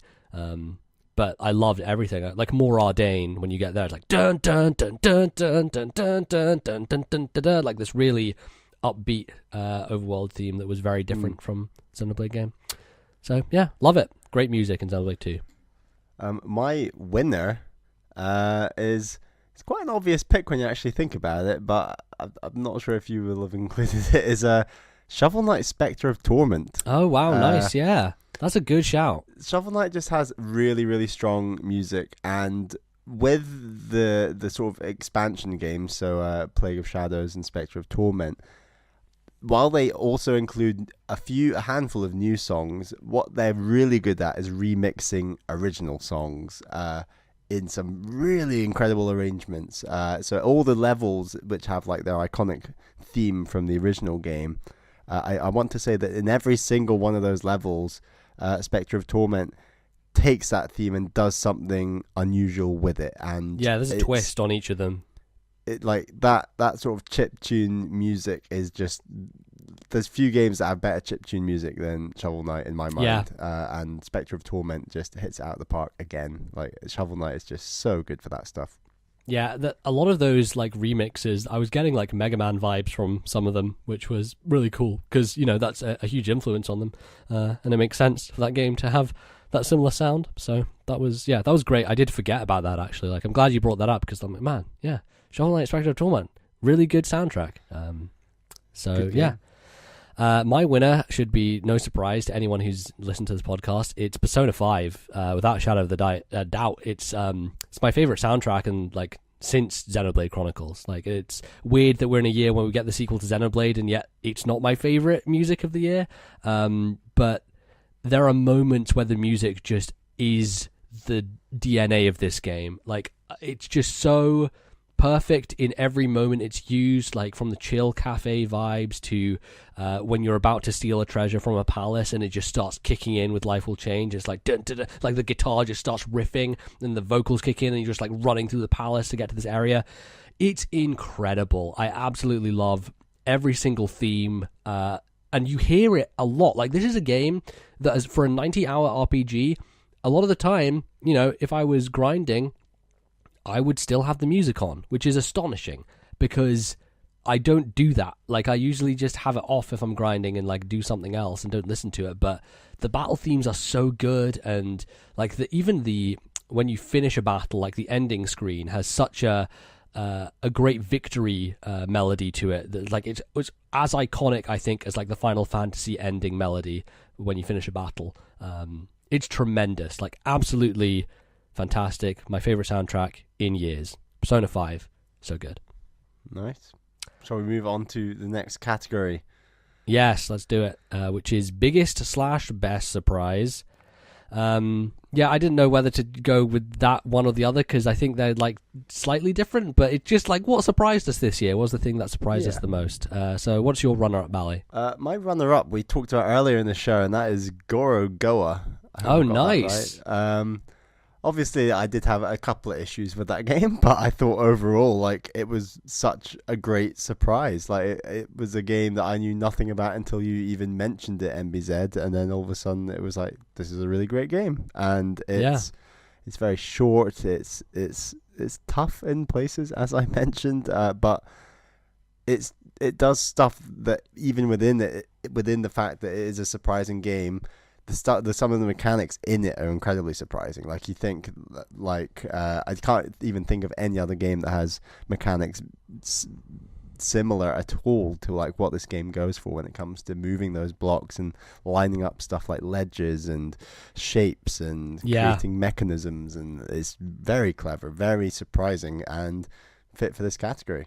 Yeah, that's a good one. Maybe I just slipped my mind there because I've just played it, but it's not on my list because my runner-up is Golf Story, which is a game that shocked a lot of people that how good it was, especially leading up to launch because the developers like had been radio silent and no one like had heard from them and no one really knew what was going on with the game, and then it came out and people were like, "Hey, this game's really good! Like this is actually a true proper successor to the Mario like Camelot games," and it was just such a joy all the way through. There's so many like little moments in it that were kind of came out of nowhere and got me, and I was like, man, it's just an enjoyable romp of like, hey, you're playing a lot of golf, but also there's these kooky characters around and you're finding doing side quests, and it all just fits together so nicely.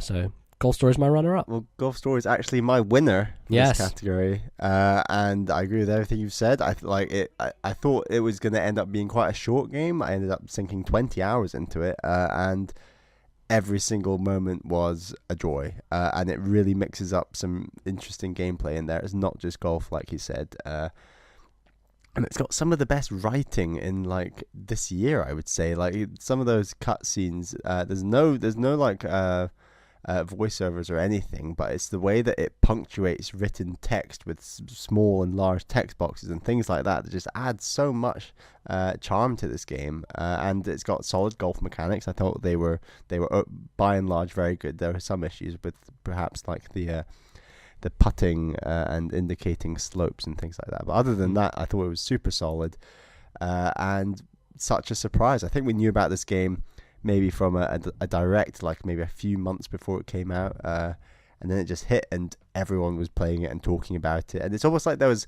a slight, believe it or not, lull in 2017 where this was the game everyone was playing at one point. It hit number one on the eShop, so right. It did I think it was, well. and it was before stuff like Stardew Valley, Rocket League, and other stuff that kind of took over when that came out. So it came out at a good time. Yeah, and it was ahead of Mario Odyssey, so it just really got a lot of people talking. Yeah, that's an excellent choice, but it's not quite as good as my winner, which is Metroid Samus Returns, which is a game that should not be this good. I'm incredibly surprised at how good Samus Returns is. Not only was I surprised by its announcement, the fact we're getting a new goddamn 2D Metroid, but it's made by Mercury Steam, who made a very subpar 2D Castlevania on 3DS, who don't have a great history like in super quality games. The art style was something I was very turned off by. Like, I just, in every sense of the word, this should not have worked, despite it being a 2D Metroid, and yet I enjoyed it a whole hell of a lot, and I just devoured it over the space of a couple of days. It was just such a thrill to be back in another 2D Metroid again. So absolutely the most surprising, shocking, knocked me out of my face game is Metroid Samus Returns.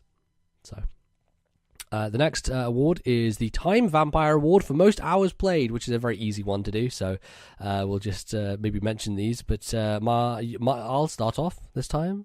My runner-up is Legend of Zelda Breath of the Wild. I played it for 110 hours, including the DLC now, which is a very long time. It's longer than most games I play. So, what's yours, Bally? Technically, my runner-up is Splatoon 2, sitting at about 40 hours.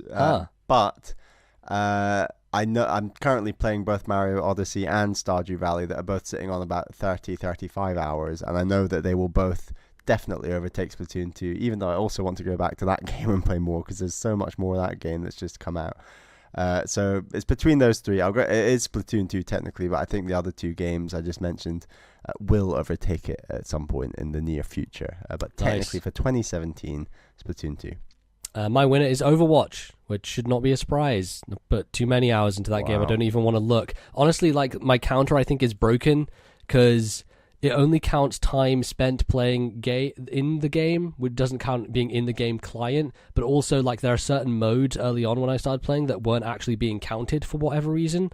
So I feel like I'm in the realm of 150 hours, but it says like 115 you checked or something. In basically weekly with that game the whole year, right? Yeah. I need to play some more before Tuesday to get my loot boxes, but yes, absolutely. Devoured that game. My number one is obviously Zelda Breath of the Wild. I think with the DLC, I'm up to 135 hours, maybe. So a little bit ahead of you, MZ. But yeah, wow, just very easy to sink a lot of time into that game. And I know, like, so many of my friends on my Switch have played way more than that when you like look at their hour counts and things. Even a couple of our listeners writing in were like over 200 hours and stuff, which is pretty staggering, you know. And like, if I had a bit more time and space, I would definitely go back to that game more and then just do more of the side quests and maybe look for a few more Koroks, that sort of thing. So I could easily see myself going higher on that as well. Totally, yeah. It's a game you always come back to. Our next category is Most Charm. So it's just a game that charmed the pants off us. Yeah, the Guillaume Viet category. Yeah, it's a good like amorphous category for like, hey, I like the style and, you know, the niceties of this game. So what is your runner up for this category, Bally? My runner up is Stardew Valley. Oh, nice, very good. It's got quite a distinctly different aesthetic to its sort of spiritual predecessor, Harvest Moon. It's more vibrant. I think some of the sprite designs are better, most of them actually. And there's just a real nice attention to detail combined with, like I said, colors that really pop. And of course, that soundtrack is just so, it all comes together into this package that's just so, I don't want to say charming, that's cheating this category, but that's essentially what that it is. Is the point of this category, isn't it's charming. So, yeah, I think it comes together really well for something that's quite unique. Yeah. My runner-up is Sonic Mania, which is a game that absolutely takes you back to the good old days of Sonic for many people, in which I wasn't really around playing Sonic games back then, but I've experienced some Sonic 2 in my day, and I like the look of Genesis Sonic. There's something real kind of round and nice and chunky about Sonic back in those days, and it's just a really colourful, vibrant, really fun game with a lot of throwbacks and references and just neat mechanics, and there's a lot of like goofy animation stuff. Like there's a level where Sonic can get frozen in a block of ice, and there's this just like frozen look on his face as he like slides around and then like cracks out of it. There's some just good surprises in there that makes it a real charmer. I really enjoyed just a lot of the kind of peripheral around that game. My number one for most charm is Snipper Clips. Oh wow, nice. Yeah, this game just, the facial expressions on those two characters are just hilarious. It's real goofy they stuff. They are so zany, so goofy, and like it could be like a good game that you could play together, even if those shapes didn't even have faces. Like some of the it's mechanically solid enough. Yeah, it's mechanically solid enough. It's good fun, but like the added hilarity of some of the faces they pull when like you're standing on each other, or like there's parts just intervening, like intersecting each other, and they like make squashed faces and like just hilarious expressions. So yeah, I played this game like when it came out at the start of the year. I think it came out with Switch launch actually, and yeah, I did. Played it with Caroline, and we both just had a really good time. A lot of laughter had for sure. And yeah, I think we might try and get the expansion pack at some point. But it's just a really cute game, and the soundtrack is very sort of lighthearted and fits the zany, charming aesthetic. Absolutely. Yeah, that's a good choice. We should play Snipper Clips together at some point. Yeah, definitely. Down the line. My winner is Mario plus Rabbids Kingdom Battle. What a weird freaking goofy game this is. There are so many like little skits and moments with the Rabbids just being dumbasses that I think a lot of people were skeptical about when this game was first announced. They're like, I hate the minions, I hate the Rabbids, but I've never like been a hater of either of those two categories of what do you even call them? Like creatures? Creatures. Anthropomorphic, weird fuzzies. So I really love that stuff. I just think there's a real slapstick element that comes along with it, and I know that's your kind of favorite form of comedy, but it's just them falling over. It's not my favorite, but it's something I do react quite a lot to. Yeah, anytime there's like some stupid Facebook video you send me, you're just laughing your ass off at it. This is true. Yeah, that's definitely a thing. But yeah, there's a lot of like funny moments that are unexpected in Mario plus Rabbids. Like one of the bosses is this opera singer, and he has like all these lines about Mario and him being a plumber and stuff, and it's like fully voice acted and sung, and it's really strange in like this Mario game to have this voice acting going on, let alone this kind of opera singer guy. But a lot of quirky characters. Just it's a goofy ass world they've created, and I really loved just going through it and seeing all the nonsense that went on. That's my winner, most charm, Mario plus Rabbids. Nice. Next category is a weird category because I just came up with this. I'm like, there's lots of games that I've watched on YouTube and I want to talk about, but let's do it in a category. So this is the best game I watched but didn't play award. So what's your runner-up for this? So I sort of interpreted this as like games I've seen and I really want to play but I haven't played for whatever reason. Sure, that's fair enough, I guess. So my runner-up is Assassin's Creed Origins. Oh wow, nice. People are saying a lot of good stuff about that game, and it looks really good, and I want to try it, and it's cool, I mean, I've definitely had a big open world fill this year, of course, with Zelda, but that game looks awesome. Like, and I absolutely loved Black Flag. I want to try another Assassin's Creed at some point. Not that they're going to come to Switch anytime soon, but who knows? We'll see. I don't know. Maybe. Well, yeah, I don't know. Assassin's Creed's a big powerhouse. It's definitely a game that I've been thinking more about positively, because when it first came out, I think people were kind of negative on like the opening and stuff, and they're like, I don't know if this is good or not. But as time has gone on, a lot more people are a lot more positive on it, and it's a cool setting. Like Egypt is a setting that I'm definitely into. Yeah, but we'll see. I don't know. I'm just not sure I'm a fan of it, the mechanics of Assassin's Creed and how it feels. So just the number of little things you can go and see, and I can see that. Great. My runner-up is the original Xenoblade Chronicles, because I watched Ben Moore from Easy Allies play through a bunch of this on Twitch earlier this year, and what that did was basically cement the original Xenoblade Chronicles as one of my favorite games ever made. Just watching his reactions to all the reveals and all the amazing things that happened, seeing how he explored and looked around that world, it was a real thrill to just like see that from the perspective of someone who's going through it for the first time again, because I remember my face when all these things were happening, and it was so much fun, and that was awesome. So I just enjoyed watching him go through one of my favorite games. It was good to watch. What's your winner, Bally? My winner, it's coming to Switch next year, and I cannot wait to play it, but I saw a bit of this game being played, and that's Hollow Knight. We talked about it already.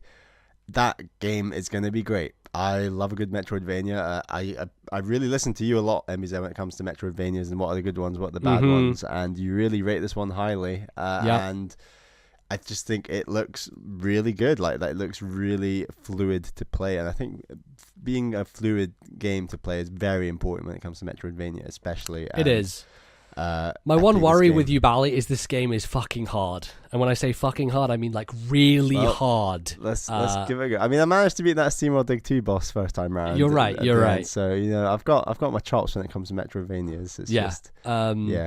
people talk about the Dark Souls influence, and this game definitely has that in quite a few ways. And difficulty is one of them, but it's one of those difficulties where it's so achievable. Like, it feels insurmountable, but when you have learnt those patterns and you've got the movement down and you feel like you're in the zone, when you look back at what you did, you're like, holy shit, how did I do that? But in the moment when you're focused, it's you can pull out some crazy stuff. I look forward to you playing that game. It's amazing. My number one, my winner, is Yakuza 0, which I played. I watched Giant Bomb East play through the whole of that game.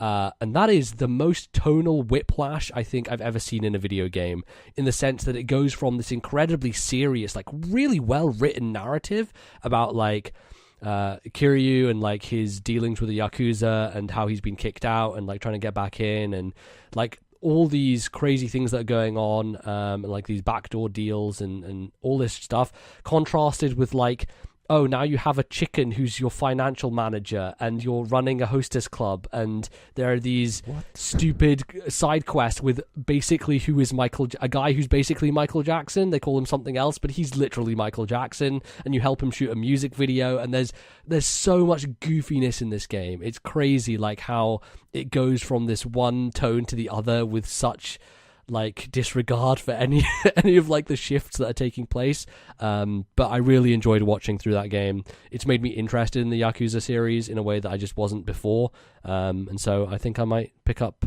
Kiwami, which is the remake of the first game that just came out on PS4, and maybe go through that next year. Definitely a game that I was interested in and made me interested in another series. Very good. So final category before we go into our top 5 is our most anticipated 2018 game, which is the Jeff Keighley Hype Award for the most hype. So Bally, what's your runner-up for this category? So my runner-up would be number 1, but we don't know if it's coming 2018 or not. Okay. And that's, of course, Metroid Prime 4. A bit of cheating going on here, but I'll let it slide.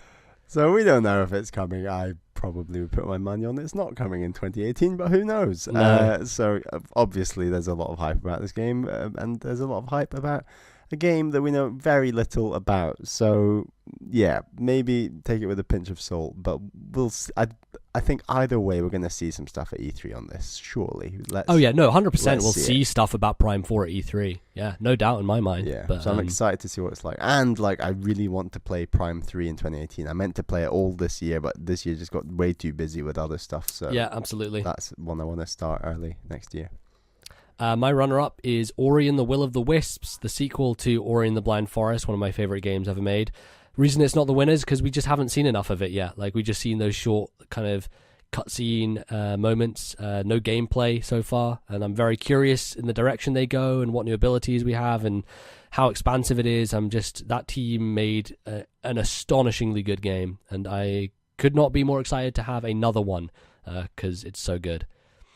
So what is your winner, Bally, for this category? My winner is Project Octopath Traveler. Maybe we should tag team this because it's also my winner. Let's do it. Most anticipated. We both played the demo earlier this year, and I need when I play a long JRPG, I need it to be just right. I don't want it too difficult. I don't want it too complicated, but I don't want it, too easy at the same time. Like, I want a challenge and something intricate but I can understand, and I just felt like this battle system, I really got my head around it from the demo, and on top of that, the art style and the way that these stories are told, I'm just really intrigued to see where this game goes. And I think a big question we should ask is, like, how they're going to weave these 8 paths together and how you jump between them, because in the demo even that part was quite disjointed, where you were essentially in the same world but playing as 2 different characters, and they didn't really seem to link. It was a bit strange, so I'm intrigued to see where they go with that idea.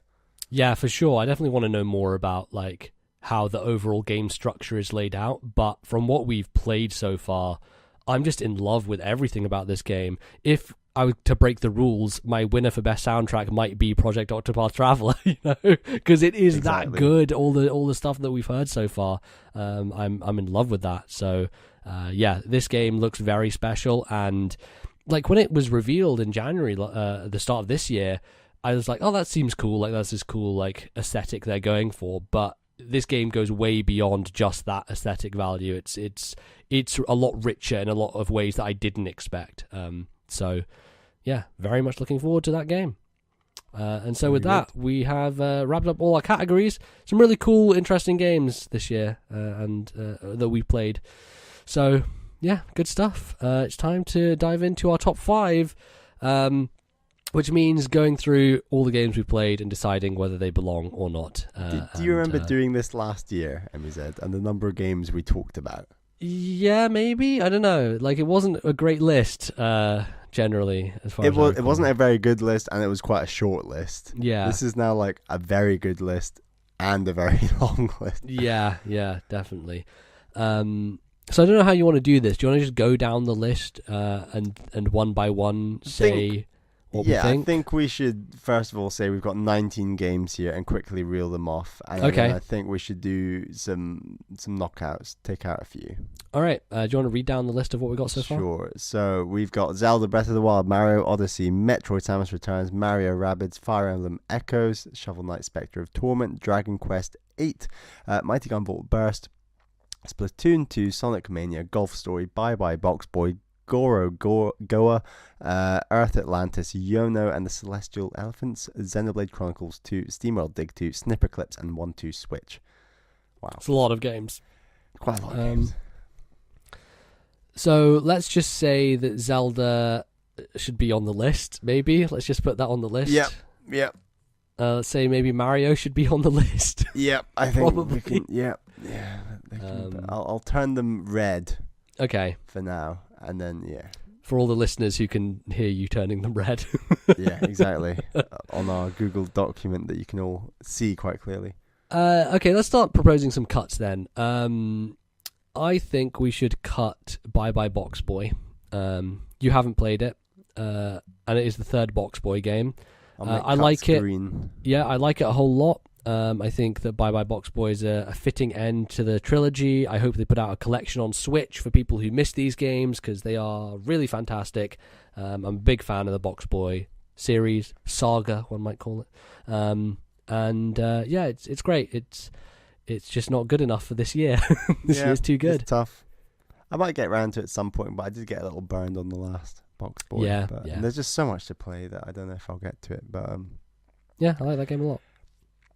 a game I enjoyed this year, but I don't think is anywhere near worthy of the top 5 is 1-2 Switch. Yes. Even calling it a game, I think, is a little rich. The Nintendo Switch doesn't even acknowledge it's a game. It doesn't even have an activity log for it. It's bizarre. I don't understand what's going on. I've got this game out a few times this year, especially to show off the Switch. Sure.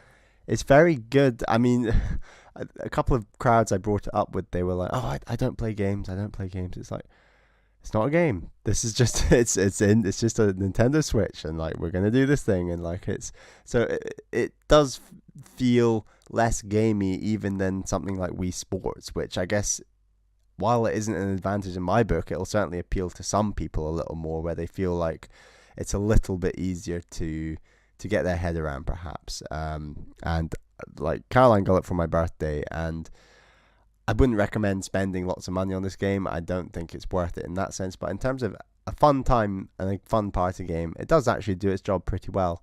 And the technology in the Switch with the HD rumble, as well as the what am I trying to say? The gyro, the recognition, it like works really well. Cool. Yeah, this is one of those games which I'll probably pick up in like the year 2023 when it's in a bargain bin for £5. Probably the way it'll go. So, Any other picks to boot off? I think I'm going to cut Earth Atlantis. It's a game that I played for a brief period of time that I enjoyed. I think it's a neat kind of take on the shooter, and has a neat like Gunman Clive style aesthetic, but it's it doesn't quite hang here. So say goodbye to that. What could I take off? I think I will take off. You know what? I want to pass it back to you. I think there's some stuff that I've not played that I think should go before we move on, if that makes sense. Well, you can propose something that I've played that you think. I'll propose something. I would propose. I would propose Dragon Quest VIII. Yeah, that's a good call. Dragon Quest VIII, I'm not sure if it even belongs here in the first place because it is a remake of a game. Right. But we did include Dragon Quest VII last year, and I can't remember why that was, whether it was just because it was such a shit year that we needed to have something to like pad it out. But Dragon Quest VIII is probably my biggest gaming disappointment of 2017, honestly, which is sad because Dragon Quest VIII is held as like in high regard as one of the best RPGs ever made.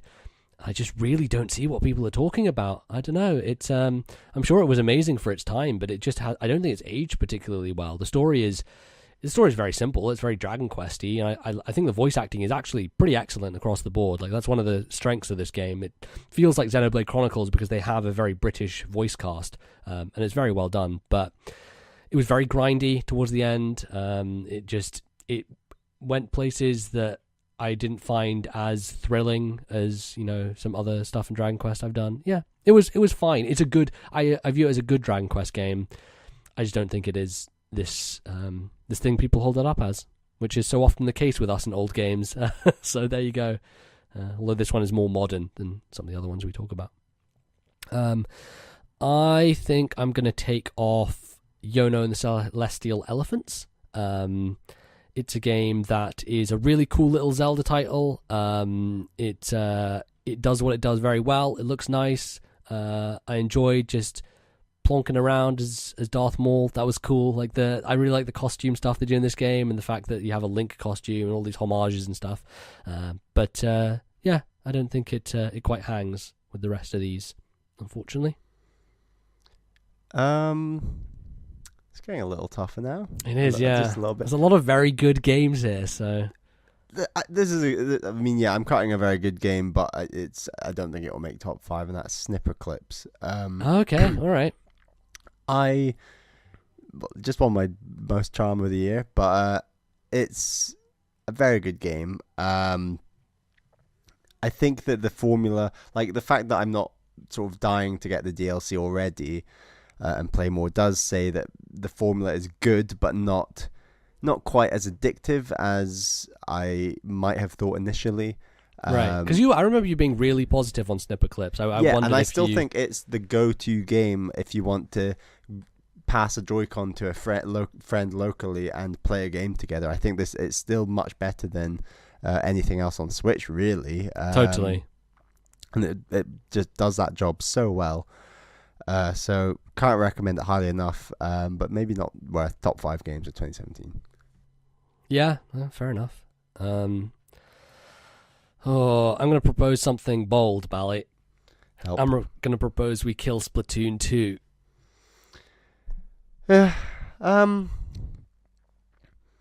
Yeah, I think we can get rid of Splatoon 2. I think that Splatoon shines for how unique it is as a game, and its sequel is not unique compared to what the same impact that the first game had. So I think to get on this list is very difficult, even though it is a very, very good game, and was my second most played game of the year, and the game I really want to go back to. So it does a lot of great stuff. I think there are loads of improvements to the game. Maybe not enough improvements to get top of the list, but even if this game had loads of improvements, it still might not make the top 5. I don't know. Splatoon's in a difficult position on where to go next and how to reinvent the formula, I think. Mm-hmm. Yeah, I think Splatoon can go. It definitely, I think the single player pissed me off enough to where I just feel good about it going, honestly. Like, I just really dislike that single player. Didn't gel with me whatsoever. Shall we do a quick run through of what's still here? Yeah, so Zelda and Mario are locks in the top 5. Mm-hmm. And then up for debate are Metroid Samus Returns, Mario plus Rabbids, Fire Emblem Echoes, Shovel Knight Spectre of Torment, Mighty Gunvolt Burst, Sonic Mania, Golf Story, Gorogoa, Xenoblade Chronicles 2, and SteamWorld Dig 2. It's your choice, Bally. It's my choice. Yeah. I feel bad because I've not played this game, and I want your input, but I'd say Mighty Gunvolt Burst.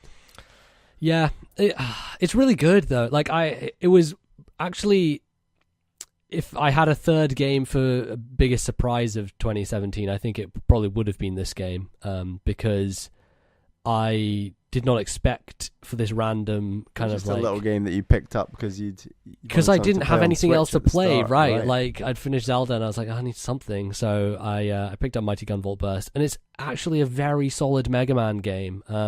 Like, it doesn't have the same things that make Mega Man memorable. I can hardly remember most of it, honestly, you know. But I think just the levels felt really good to go through. It actually is presented as a 4x3 screen, so like the sides of the screen have like your health and stuff and your items and things, which make it feel all the more like it is classically designed as an original kind of NES Mega Man. And yeah, some great just like going through screens and taking down enemies and figuring out that weird weapon system where you're like merging things together. I really enjoyed it. I think it's just a cool game, but yeah, again, it's hard for it to fit in this year with all the great games out there. I think it's your pick. This is hard. There's quite a few games here that you've played that I've not played. Yeah, we're gonna have to cut some of them, so it's gonna get difficult. I don't know. I think we should kill SteamWorld Dig 2. I don't know how you feel about that, but yeah, I as think much as I like that know, game, I love that game. Yeah, but I agree. I don't think it's gonna make top 5. I think the claims that it is Game of the Year contender that lots of people have made are a little overblown. I think it's a very, very good game. But, yeah. In any other year, I think it actually might have a shot. You know. Yeah, absolutely. Like, and I think it's a vast improvement on the first game, which is what I was really hoping for. So, like, I had high expectations, and by and large, it met those expectations. But it had to do even more than that to get in the top 5 this year. Totally. Unfortunately. Yeah. But a very good game. Like, really keen to see what Image and Form do next. Yeah. Excited. What I would cut next. And I'm doing this partly because I've played this game, so I don't want to like reach into your territory necessarily at this point. I don't think Gorogoa makes top 5. I know you love it, and I love it a lot too. But or you feel free to volunteer something else to get the. I'm not prepared to let go of it yet. Okay, no, it doesn't have to be yet. I'll pass the baton back. I find to it you hard then. to express how much that game blew me away. It absolutely just came out of nowhere and it hit my sweet spot for puzzle solving in a way that was both satisfying, made me feel smart, and was pretty frictionless. Like, I solved those puzzles in a good, steady pace. I went through that game in one sitting. I thought it had an amazing progression. It told a story in a way that was really strange, and in a way that I don't fully understand what was even going on, but I think I appreciated like the artistry of it and the things it was trying to say. But it is it's an amazing game. I'll pass it on to Sonic Mania then. Yeah, I really love Sonic Mania. It's hard. It's an excellent game, but I do think that you can levy some problems at that game. Like the whole live system is something I actually had to cheat my way around. But like, there's so many endless surprises in Sonic Mania. It's just such a thrill ride from start to finish. And I think maybe it impacted me more because I don't really know all the levels from old Sonic games, so everything was new to me, right? Like, so for old Sonic players, you're getting that nostalgia hit, and then they're the new levels. But for me, most of it was like 90% of it was new. And you can really tell that they went back to those levels, made some adjustments, and also added some crazy new stuff in there that just made it so much more varied and interesting to go through. And I had a thrill playing through Sonic Mania, but understandably, there's a lot of good games here. That's one I'd like to try at some point. Yeah, you really should. It's excellent. Yeah. It's really excellent. I think it's back with you, MZ. Oh, great. I'm going to say Shovel Knight Spectre of Torment. It's tough, but I mean, I think this is a fair enough phase where it could go. Yeah. It'd probably make my personal top 5, probably. Yeah, I don't know. It's really good. Like, the one knock against it I have is it's Shovel Knight again for the second or third time, I guess. Like, that's the thing is, like, yes, they do a great job of reviving those levels and creating something new and different, but it's fundamentally kind of still the same game. Yeah, but it's a bit like Splatoon 2. It's like the original was the most impactful. Exactly. And follow-ups have been great, but not as impactful. Right, you just don't get that same momentum from the original. And talking of Spectre of Torment, I think we should give it its place because it did. Like, I really like the story it told. Honestly, like, I think it had a great thing it did with like the flashback scenes and the way it handled that, and it. And I do love that they've really gone for it with those Shovel Knight games of these are the characters and we're going to intertwine them with the original plot, and like it's all going to link, and I do like that, and I'm excited to see what sort of the King Knight pack does in terms of story and other stuff like that. Like it's a cool world they've created. Yeah, for sure. Is it me? Yeah. The tension rises. I feel bad, like attacking games I've not played. So well, I mean, you have to, because most of these are ones that I've played, so there's not really a choice. I think we probably need to have the Mario plus Rabbids versus Fire Emblem Echoes talk. I think because I think one of them lives and one of them dies. Well, I think that's a bit soon. I think it's okay. All right. I think we need to cut either Gorogoa or Xenoblade at this point. I feel more strongly about both of those games than either Rabbids or Fire Emblem. Okay. Wrong discussion then. Let's go back to Mario Rabbids and Fire Emblem. Yeah. Mario plus Rabbids is a game I want to reward because of its boldness and its weirdness.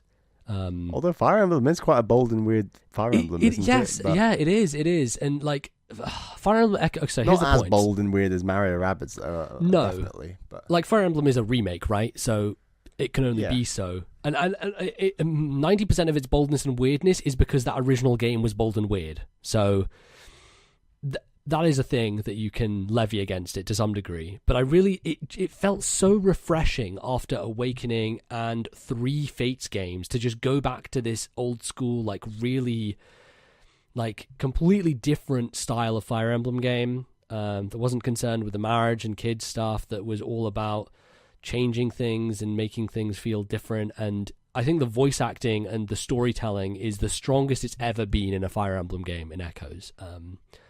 And that's something I'm really excited about for next year with Switch, is like they're going to have like Fire Emblem is now a series that gets the AAA treatment, you know, like they really do lean into it.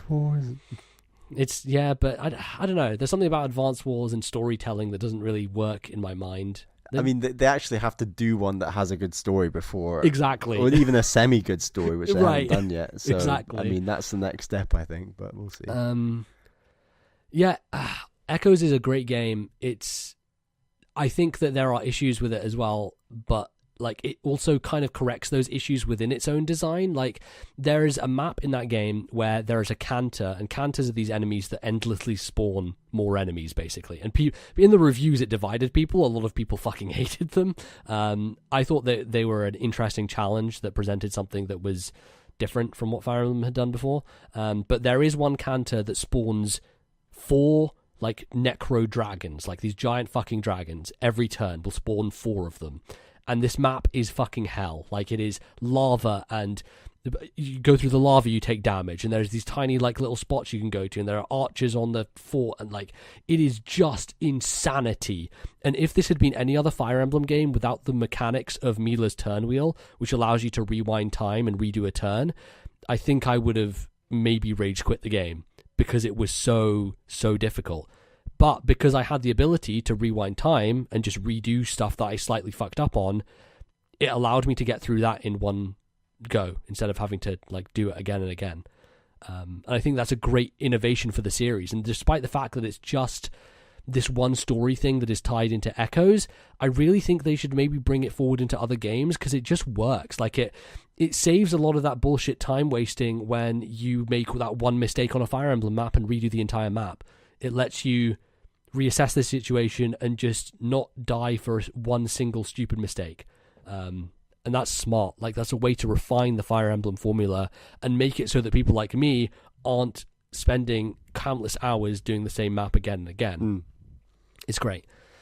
On the other hand, Mario plus Rabbids, like, moving around that map feels amazing. Like, there are these moments where you will be 2 Rabbid characters, one which can run through a bunch of enemies, one which can jump on an enemy to hurt them, and so you're chaining together like 3 different enemies in one, using the vampire dash with Rabbid Luigi to get your health back, and then using Mario to jump off of him to jump onto another one, hitting them from behind. There's just...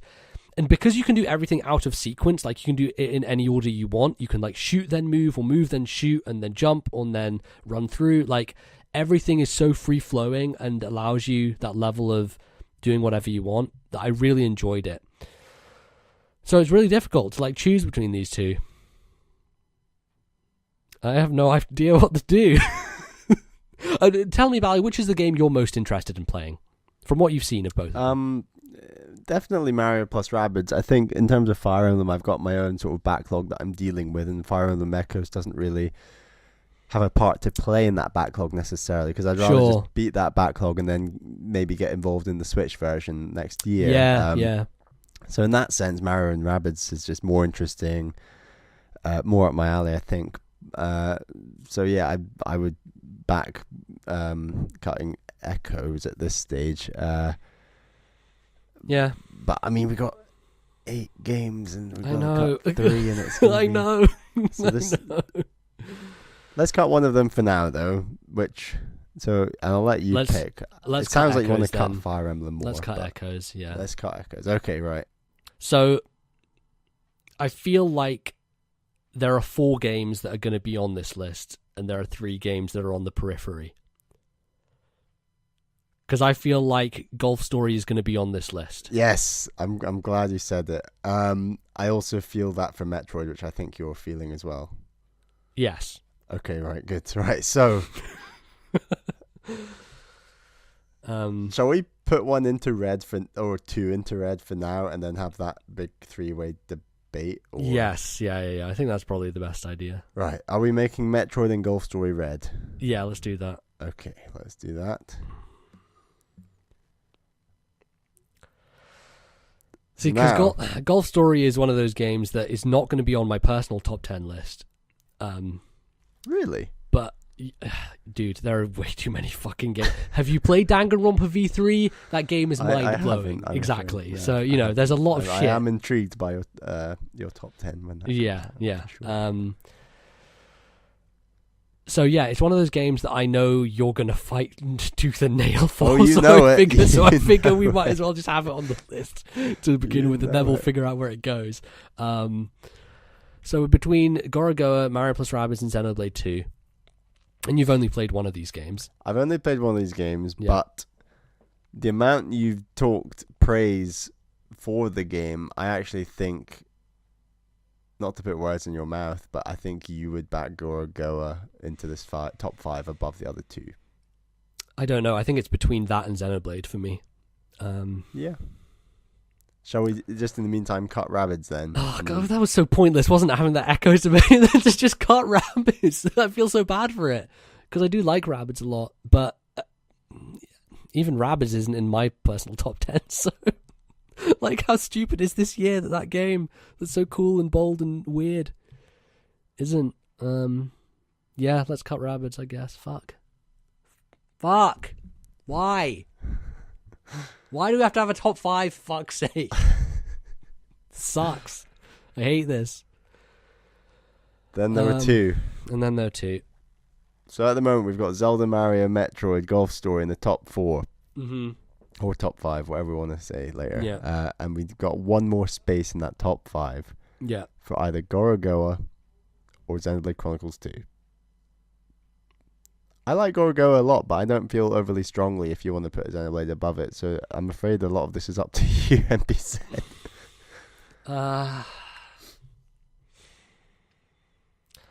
Xenoblade Chronicles 2 is a very flawed game. Like, stupidly flawed. But it's also the game that I couldn't put down the most this year. It was just relentless. Like, there's a hook in that game that got me like nothing else. This reminds me of the discussion we had, I want to say, last year or 2 years ago? It was 2 years ago with it was X. Box Boy versus Xenoblade Chronicles X. Yes, you're right. It's exactly the same Box situation. Boy did it. Box Boy did it. Yeah.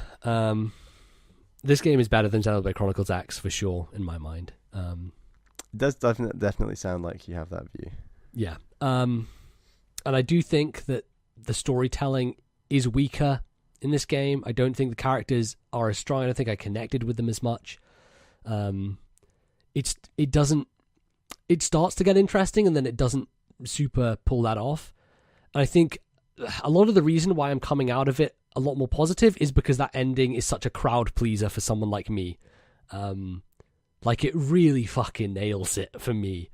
But leading up to that, I will admit that I wasn't super into it. But Gorogoa was just like this perfect storm of like this perfect pace, perfect length, so different and innovative and new. And like as we had an email last segment saying like, how do you compare Doki Doki Literature Club and Fast RMX? How do you compare Gorogoa and Xenoblade Chronicles 2? Like, this is a stupid debate to be having. Yes. I think ultimately I'm going to say Gorogoa gets on this list. Wow. Mainly because you've also played it. Yeah. And I feel like it'd be more fair to the spirit of what we're going for, perhaps. And yeah, the Xenoblade Chronicles 2 could have been so much more amazing if its story and characters were a bit more interesting to me, but they weren't, unfortunately. So there you go. So we have a top 5. We just need to order it. So at the moment we've got Zelda, Mario, Metroid, Golf Story, and Gorogoa. Yeah, that seems. Shall we agree the number 5 first? Yeah. I think I know what it's going to be because it's the last one to get in. I think Gorogoa should be number 5. Probably. I think that Gorogoa should also be number 5. Okay. I think Golf Story should be number 4. I know this is where it's going to come to a head. So number 4 is between Golf Story and Metroid. Are we agreed? Between Golf Story and Mario? we're going to get there. I don't know. I have very complicated feelings. We need to have a think. My personal number 4 would be Metroid.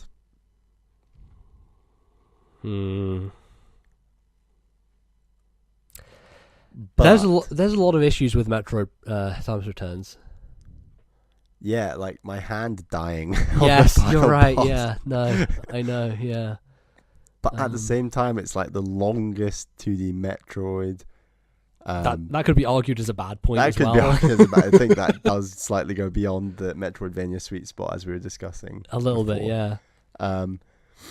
It does a lot of great stuff, though. It just felt so much better than I thought it was going to. Yeah, it just feels really good, especially when you're like getting all those power-ups and just running through areas and just screw attacking, and like I think even better than anything else, like it gives you the tools to 100% that game without you having to look on the internet. Like I really like the power that lets you just see places.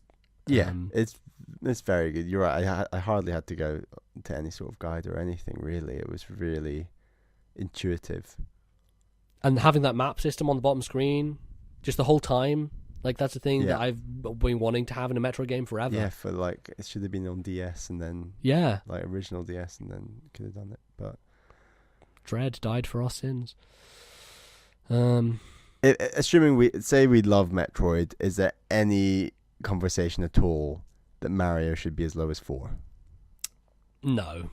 Honestly, I don't think no. so either. I agree. Because I think Mario is an amazing game. It is an amazing game. And I'm enjoying it more and more the more that I'm getting those the sort of second half of the moons in that game. Like it's just growing on me more and more. Just going back to those kingdoms. And I think Mario and Metroid are very similar and both feel very good to control.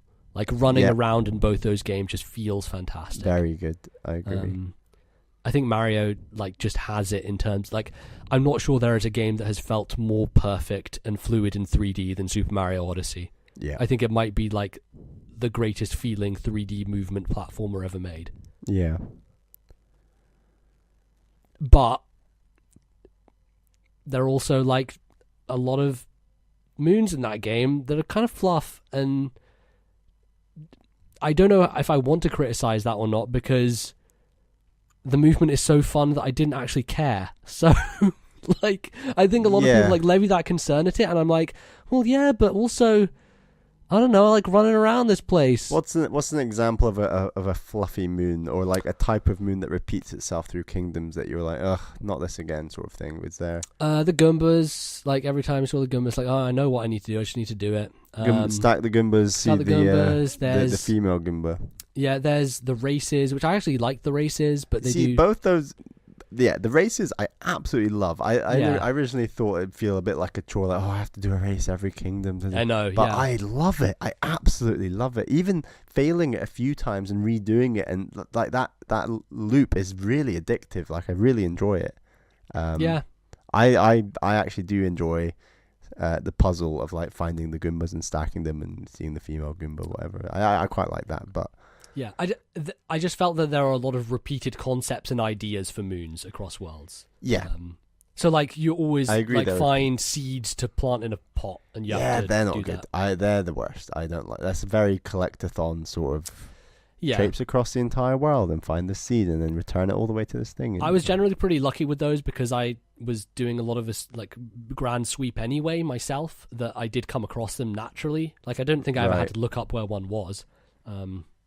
Thing that I did have to look up were fucking purple coins, which we could maybe levy as a problem with that game. I think one of my biggest problems with Odyssey is the fact that there's no way to find out how many purple or where the purple coins are that you're missing. To its credit, though, I like that you can get all the moons in the game and ignore purple coins. I like that you're not given a moon for collecting the purple coins, because that would make my collectathon head in my mind just go insane, because I'd be like, I've got to get. Whereas I actually am at peace with the idea of not getting the purple coins, knowing that I can get every moon in the game. See, I'm not at peace with that, because then my Odyssey won't look perfect. Like I have to have the Odyssey have every sticker on it and everything inside it. Like that's the problem. As soon as you start buying those things, it looks weird if the Odyssey doesn't have everything in it. Oh, so that's where my OCD kicks in. It's like I've got to have those. Yours is beating me on that one, I'm afraid, because I'm just like, right, I think I've decided I'm going to try and get all the stickers, but ignore the stuff on the inside. So I'm like, right, I don't know. I think we're both in agreement that like Mario is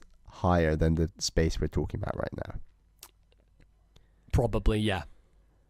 So probably. I think we're back to Metroid and Golf Story. How do you feel about Golf Story? Story strongly, is, I imagine. It was just. Like this is your box boy for this year. It is a bit. I was an absolute box boy enthusiast that year.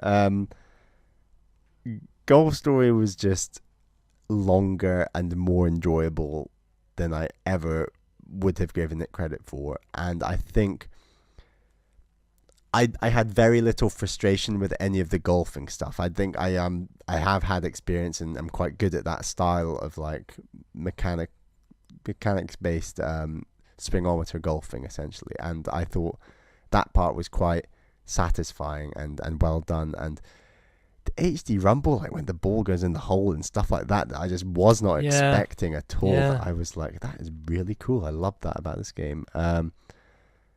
And the world you're going through is actually quite large, and there's a lot of people to see and stuff to do, and you can always return back to like driving ranges and stuff like that and just practice little things, and you have the ability to just put down a ball anywhere and hit it at anything. Like in like the idea of doing that in an open world is really cool. Like I thought that was a really like, yeah, you can just do this, you can just put a ball down and hit that thing. It's smart. So it's got a lot of innovative new stuff going for it, but it does the old stuff really well at the same time. And it is a lot of golf though. It's a lot of golf. I definitely did enjoy this a lot more than Metroid Samus Returns. So I actually thought parts of Metroid Samus Returns were just too brutally hard, and I didn't mind necessarily the fact that parts were very hard. It was the fact that a lot of the parts that were hard were very long and very tiring on my hand, and it was a combination. It wasn't the fact that necessarily some of the boss fights were hard. It was the fact that my hand was getting tired completing them, which is never a nice feeling. No, and it's not. But it's also the first 2D Metroid game in 13 years. It is, but and as good as it is, I think we're in broad agreement on where that series can be better and more, more slick, and like when eventually a 2D Metroid comes to Switch, which it will, we know exactly what we want from it, and I hope we get that, but we'll see. So I feel like. So maybe like third or fourth is appropriate for Metroid, bearing in mind that a future 2D Metroid could be even higher on a Game of the Year list, I guess. So yeah. I have a litany of problems with Samus Returns. Like it's too long. But I loved playing it for that long. Like that's the problem. It's like I want more 2D Metroid. So like I did enjoy it. The Gamma Metroid fights were a problem. There are too many of them, and they shouldn't have done the thing where you run after them again to kill them again. Horrible. I agree. But also, like that's a design problem with the original game, and they are making a remake. And as unfaithful as it is in some areas, they were pretty faithful to the Metroid stuff. Yeah. So I guess that's just. Let me talk about the Metroid flaws 2. of Golf Story, because there's too much golf in Golf Story, especially towards the end. I was going to say, other than the greens having poor representation in terms of the slopes, I think it's a fairly. I think it's a lot opinion related if you think that Golf Story has too much golf. But look, this entire list is opinion related. So of course, that's what this is going to be. We can agree the slope thing in Golf Story is a weak point, and I think it's really bad. It's definitely like, especially when I was seeing people like Patrick Klepper getting very frustrated with the end of Golf Story. Like I felt his pain because it does not give you a good indication, and especially when you're trying to save the most points possible at that very last area, it can be pulling teeth at times, or it's like, oh fuck, like it was just that one tiny bit off. Yeah. If I had a better indication, it would have meant that I was able to do it, but didn't quite land. So the end of Golf Story to me was poorly paced, because by the end you have to collect like all the stamps and have done all the courses, and I had like 3 or 4 I had to do in a row, you know. And I wish that had been better paced out throughout the game. I actually liked the fact that at no point you ever played 18 holes. It was all about 9-hole rounds. Like I mean that was a great decision on their part. For very sure. good decision. So when you're saying like, oh, I had to play multiple rounds, like I had to do that at points too, and I actually enjoyed that. Like I didn't find it much of like a chore or anything, just because those rounds are so fast. Yeah. And by and large, I was doing it first time. But that is another flaw in Golf Story that I forgot to mention, is being able to like restart a mini mission or like a side quest. Like it's that's really annoying. You have to essentially just get to the end of it and then retry, which is a bit of a chore. So yeah, I don't know. I would vote Golf Story should be 3 and Metroid 4, and mainly because I think that Metroid can go a whole lot further in the future. But I did very much enjoy it. 4 is still incredibly good for like this year. But if you really want to push for Metroid at 3 and Golf Story at 4, we could have that discussion. I don't know. It's just like, it's hard because you really resonated with Golf Story, and 2D Metroid is one of my favorite styles of game, and so it's basically just me versus you essentially in terms of our preferences, what's going on here. Yeah, they are very close to like mirror images of each other, where we both played these games, we both loved these games, we both see flaws in these games. Exactly. Like, and this is the hard thing, is like both of these are amazing games that I really loved playing. And you got to tear them down somehow to like figure out a way. And as much as I love Metroid, number one, it's a remake. And number two, there are a lot of flaws that I still see in it that still frustrate me and make me think that they could do a much better job in a newer game and refine it. And it's also you're also throwing the argument that I used for Wind Waker on our top 50 games list right back at me when I said, like, where it can do more. There's going to be, what if Breath of the Wild will do Wind Waker better? And guess what? Breath of the Wild did Wind Waker fucking better. Yeah. So yes, that resonates with me, I think. And Golf Story honestly has one of my favorite sequences of the year. Like the whole murder mystery thing in the mansion, I fucking loved. I thought that was so brilliant, like so funny. Just a wonderful like point and click adventure style part of that game. It's completely away from the golf aspect. Yeah, there's like no golf. You're running around and talking to people and finding things out. It's not only funny, it's well like written and paced and just smart. So I think I'm going to give in to you, Bally, and I'm going to let Golf Story be at number 3. All right, MZ. Much as it hurts me, and Metroid. Well done. I thought we had a good discussion on that. Yeah, totally. Look, they're both awesome games. Absolutely. They really are. Yeah. I think we might be in more agreement from this here on out. Well, yeah. I mean, one of these games is like a fantastic Mario game. The other one is a genre-defining, decade-defining masterpiece.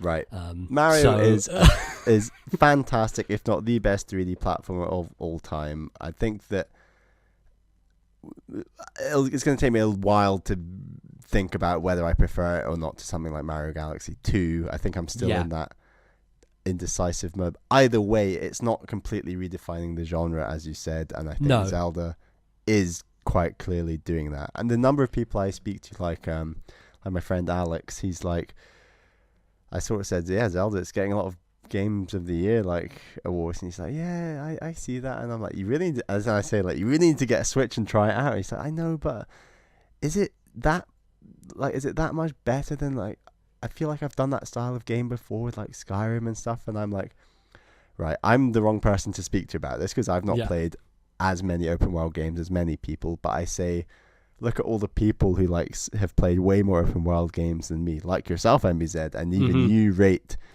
this up there above games like, you know, your Skyrims. Not that you've played Skyrim, but I mean Witcher 3s and stuff that are really good open world games, but Zelda's got its own unique thing that it does better. And like, I just feel like Zelda just changes the genre to where it's almost a completely different genre, you know? Like, and as much as we make fun of Nintendo for their facile own inventions, the whole open air concept is actually something that kind of rings true in this case.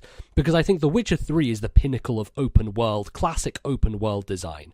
Like, right. The Witcher 3 is an astonishingly well-made game.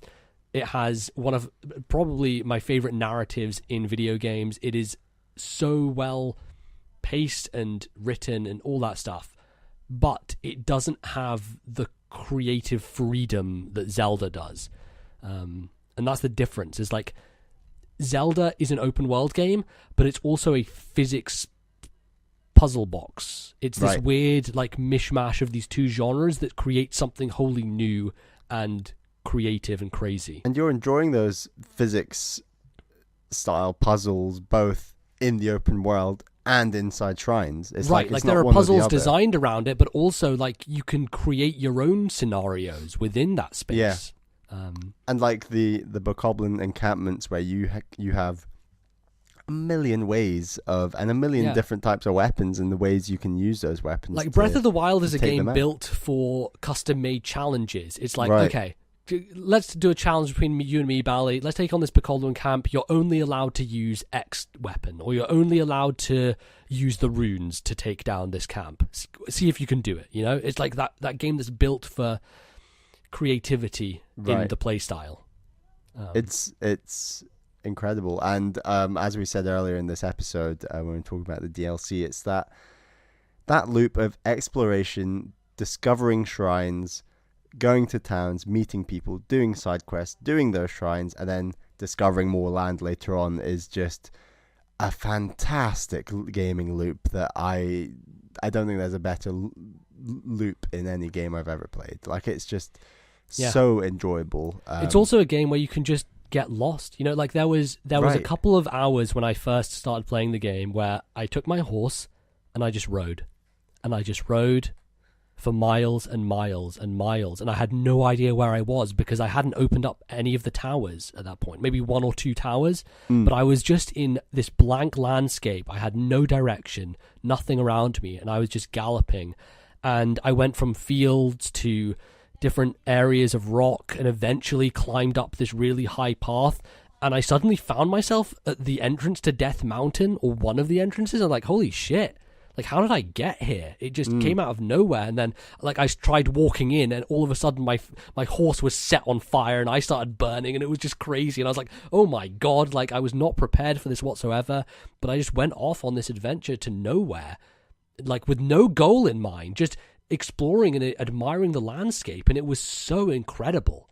Like, and no other game, no open world game has that same sense of just exploration to it.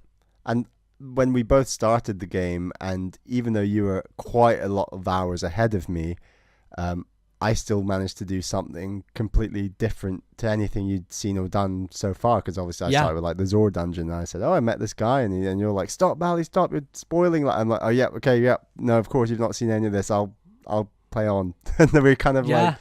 It's a hard game to talk about because, like, you never know where anyone is. But then there's also, like, these tales that you can have for each other where, like, oh, I did this crazy thing. Did you see this thing? Yeah. It's as they call it, the water cooler conversation game. I think this defines it more than anything. And I mean, we're going to have many discussions about where Zelda goes next on this podcast, but I think... and ultimately Breath of the Wild is a game that can be improved dramatically, which is the most astonishing thing about it. Is like, in one aspect it's one of the best games ever made, but also, boy, there are a lot of things they could improve and make this even better than it currently is. So yeah, I think it's like, when we're doing this list, I'm like, well, we're not really going to have to debate the number one spot, because I think it's just a prerequisite. We knew this for quite some time. Yeah. I think we were, before Mario Odyssey came out, and when we were like first playing Mario Odyssey, it was like, this is legitimately probably the only contender, and it's got to do a lot of stuff to even come close to Zelda. And I think once we'd beaten the main game of Mario, we were pretty...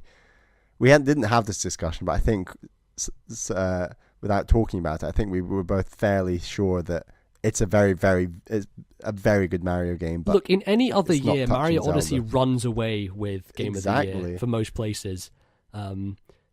It just so happens that not only is 2017 one of the best years in games, but it also is the year in which a genre-defining game was released that will be talked about for decades and decades. Like, this is an Ocarina of Time. This is a Link to the Past. This is a landmark title that is incredible, and I'm just very, very excited and happy that I got to play it like in its context when it came out, like, because there are kids today who are growing up playing Breath of the Wild as their first Zelda, and I cannot and they're imagine. going to be so disappointed when they go back to those old Zeldas. Well, I don't know, because I do feel like going back to old Zeldas, we found a lot of joy in doing that. But we did, but I mean, so my former number one Zelda Wind Waker, we went back to that and like we did a bit of a Let's Play, and I think we both just said at the time, like, wow, it just feels,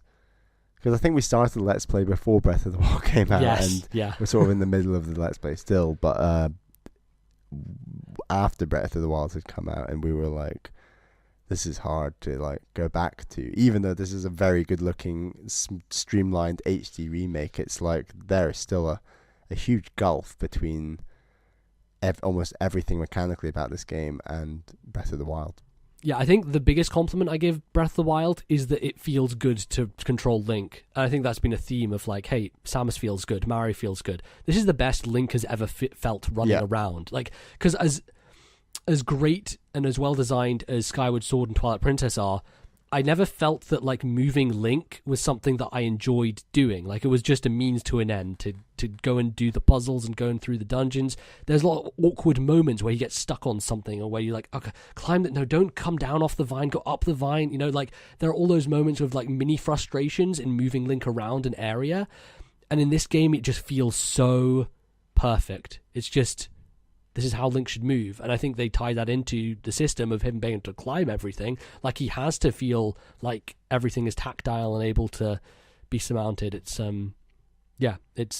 it's great. And that having a jump, that's another thing, just adds to it, just makes it feel that much better. Even though you can't run and jump, you have to, unless you do a claw grip. I mean, but like, when do you ever do that anyway in this game? Yeah, It's not a big thing. It's a nitpick in what is ultimately just... it's our number one game of all time, according to our according to that list. Our list from episode 100, which I recommend checking out. Totally. But what a year! Yeah, and I guess we did talk a bit about Mario, but I think that first 11 hours of playing Mario is maybe the best like single player run through a Mario game I've had. Because it's constantly so fresh and innovative, just piled at you all the time. I'm gonna capture this thing, and now there's all these little puzzles and this little mini game sort of thing that I'm gonna do with that capture mechanic, and then I'm like not even sick of that capture mechanic, but before you're even done with it, you're on to the next one and on to the next one. It just keeps going, and these glorious kingdoms that just look incredible. Some incredible boss fights, which we talked about loads on the show before. And a really unique ending, I think it's fair to say. Yeah, totally. Which is awesome. Like such a good. You're right. That 10-12 hours of that first run through of Mario Odyssey is really special. Yeah, it's the best the game gets. And I loved going through and getting those moons. But yeah, it hits its peak for sure. Shall we go through our top 5? All right, run them down, Bally. So number 5 is Gorogoa. Number 4 is Metroid Samus Returns. Number 3 is Golf Story. Number 2 is Mario Odyssey. And number 1 is The Legend of Zelda Breath of the Wild. As it should be. So, yeah, there you go. That's our list. And then the hate mail floods in. Absolutely. I think it's it's not... I think there's some unusual picks on our list compared to a lot of lists out there. But definitely. I think... generally, I think we've justified it well. I think that hardcore listeners of the show have listened to all the episodes where we talked about all these games will probably think that we've been quite reasonable. So yeah, we'll see. It's been a freaking fantastic year, and like I've played so many games on other platforms that have been incredible. As I mentioned, Danganronpa V3 is one of the most mind-boggling endings to a game I've ever experienced. Yeah, we should say this episode's going out on Christmas Day, but you're planning your own top 10 games of the year cross-platform, MBZ, which will be coming shortly. We're not going to date it just now, but yes, it should be out either in January or at the end of this year. But make sure to check that out. I loved so many games from this year, like stuff that it may never come out on Nintendo console, like Cuphead, which we briefly mentioned, and Persona 5 came out this year, for fuck's sake. Like it's just an abundance of riches which I have not seen like this in a long time. Thanks for listening, guys. That's basically going to wrap us up for this episode. We have a few things to say before we close out the year and the show. First things first, want to thank our Patreon backers who support us and contribute to the show on a monthly basis. Thank you so much to everyone who does that, and in particular to a couple of our ambassadors. Yes, our TNL ambassadors, of course. They are my girlfriend Caroline, we thank her for her support, and of course Atari Alex, who is also another TNL ambassador. So yeah, if you want to become a TNL ambassador, that is our $10 tier for those interested. Yeah, thank you very much to everyone, and you can go and find that at patreon.com/thisnintendolife. You can find us in other places as well on the internet, like the Twitters. You can go to @TNL Podcast to follow us there. You can find me at LordNBZ. Where can they find you, Bally? I'm at Ballyman91 on Twitter. That's BALLYMAN91. And yeah, as you said, MBZ, like check out the Twitter account for the podcast. That's the best place to go, where you'll get links to everything that we've just talked about, including our YouTube Discord channel, server, our Discord, channel, everything. It's all there. So next time on the show, we're going to have our predictions for 2018, and we're also going to revisit our old predictions, which that'll be fun. That's always hilarious. And so you can email those to an email address, which is, Bally? thisnintendolife@gmail.com. That is thisnintendolife@gmail.com. Yes, indeed. And do not forget that we are also running a backlog club, which is when we go back and play a game together. And the game for this next one is Final Fantasy VI, which you can play on the Super Nintendo Classic, GBA, bunch of different ways. And we're planning to do that, as we said, start of February, end of January. So yes, if you have clear plate now, having played all the Game of the Year contenders, now you can go and get dug into some Final Fantasy VI.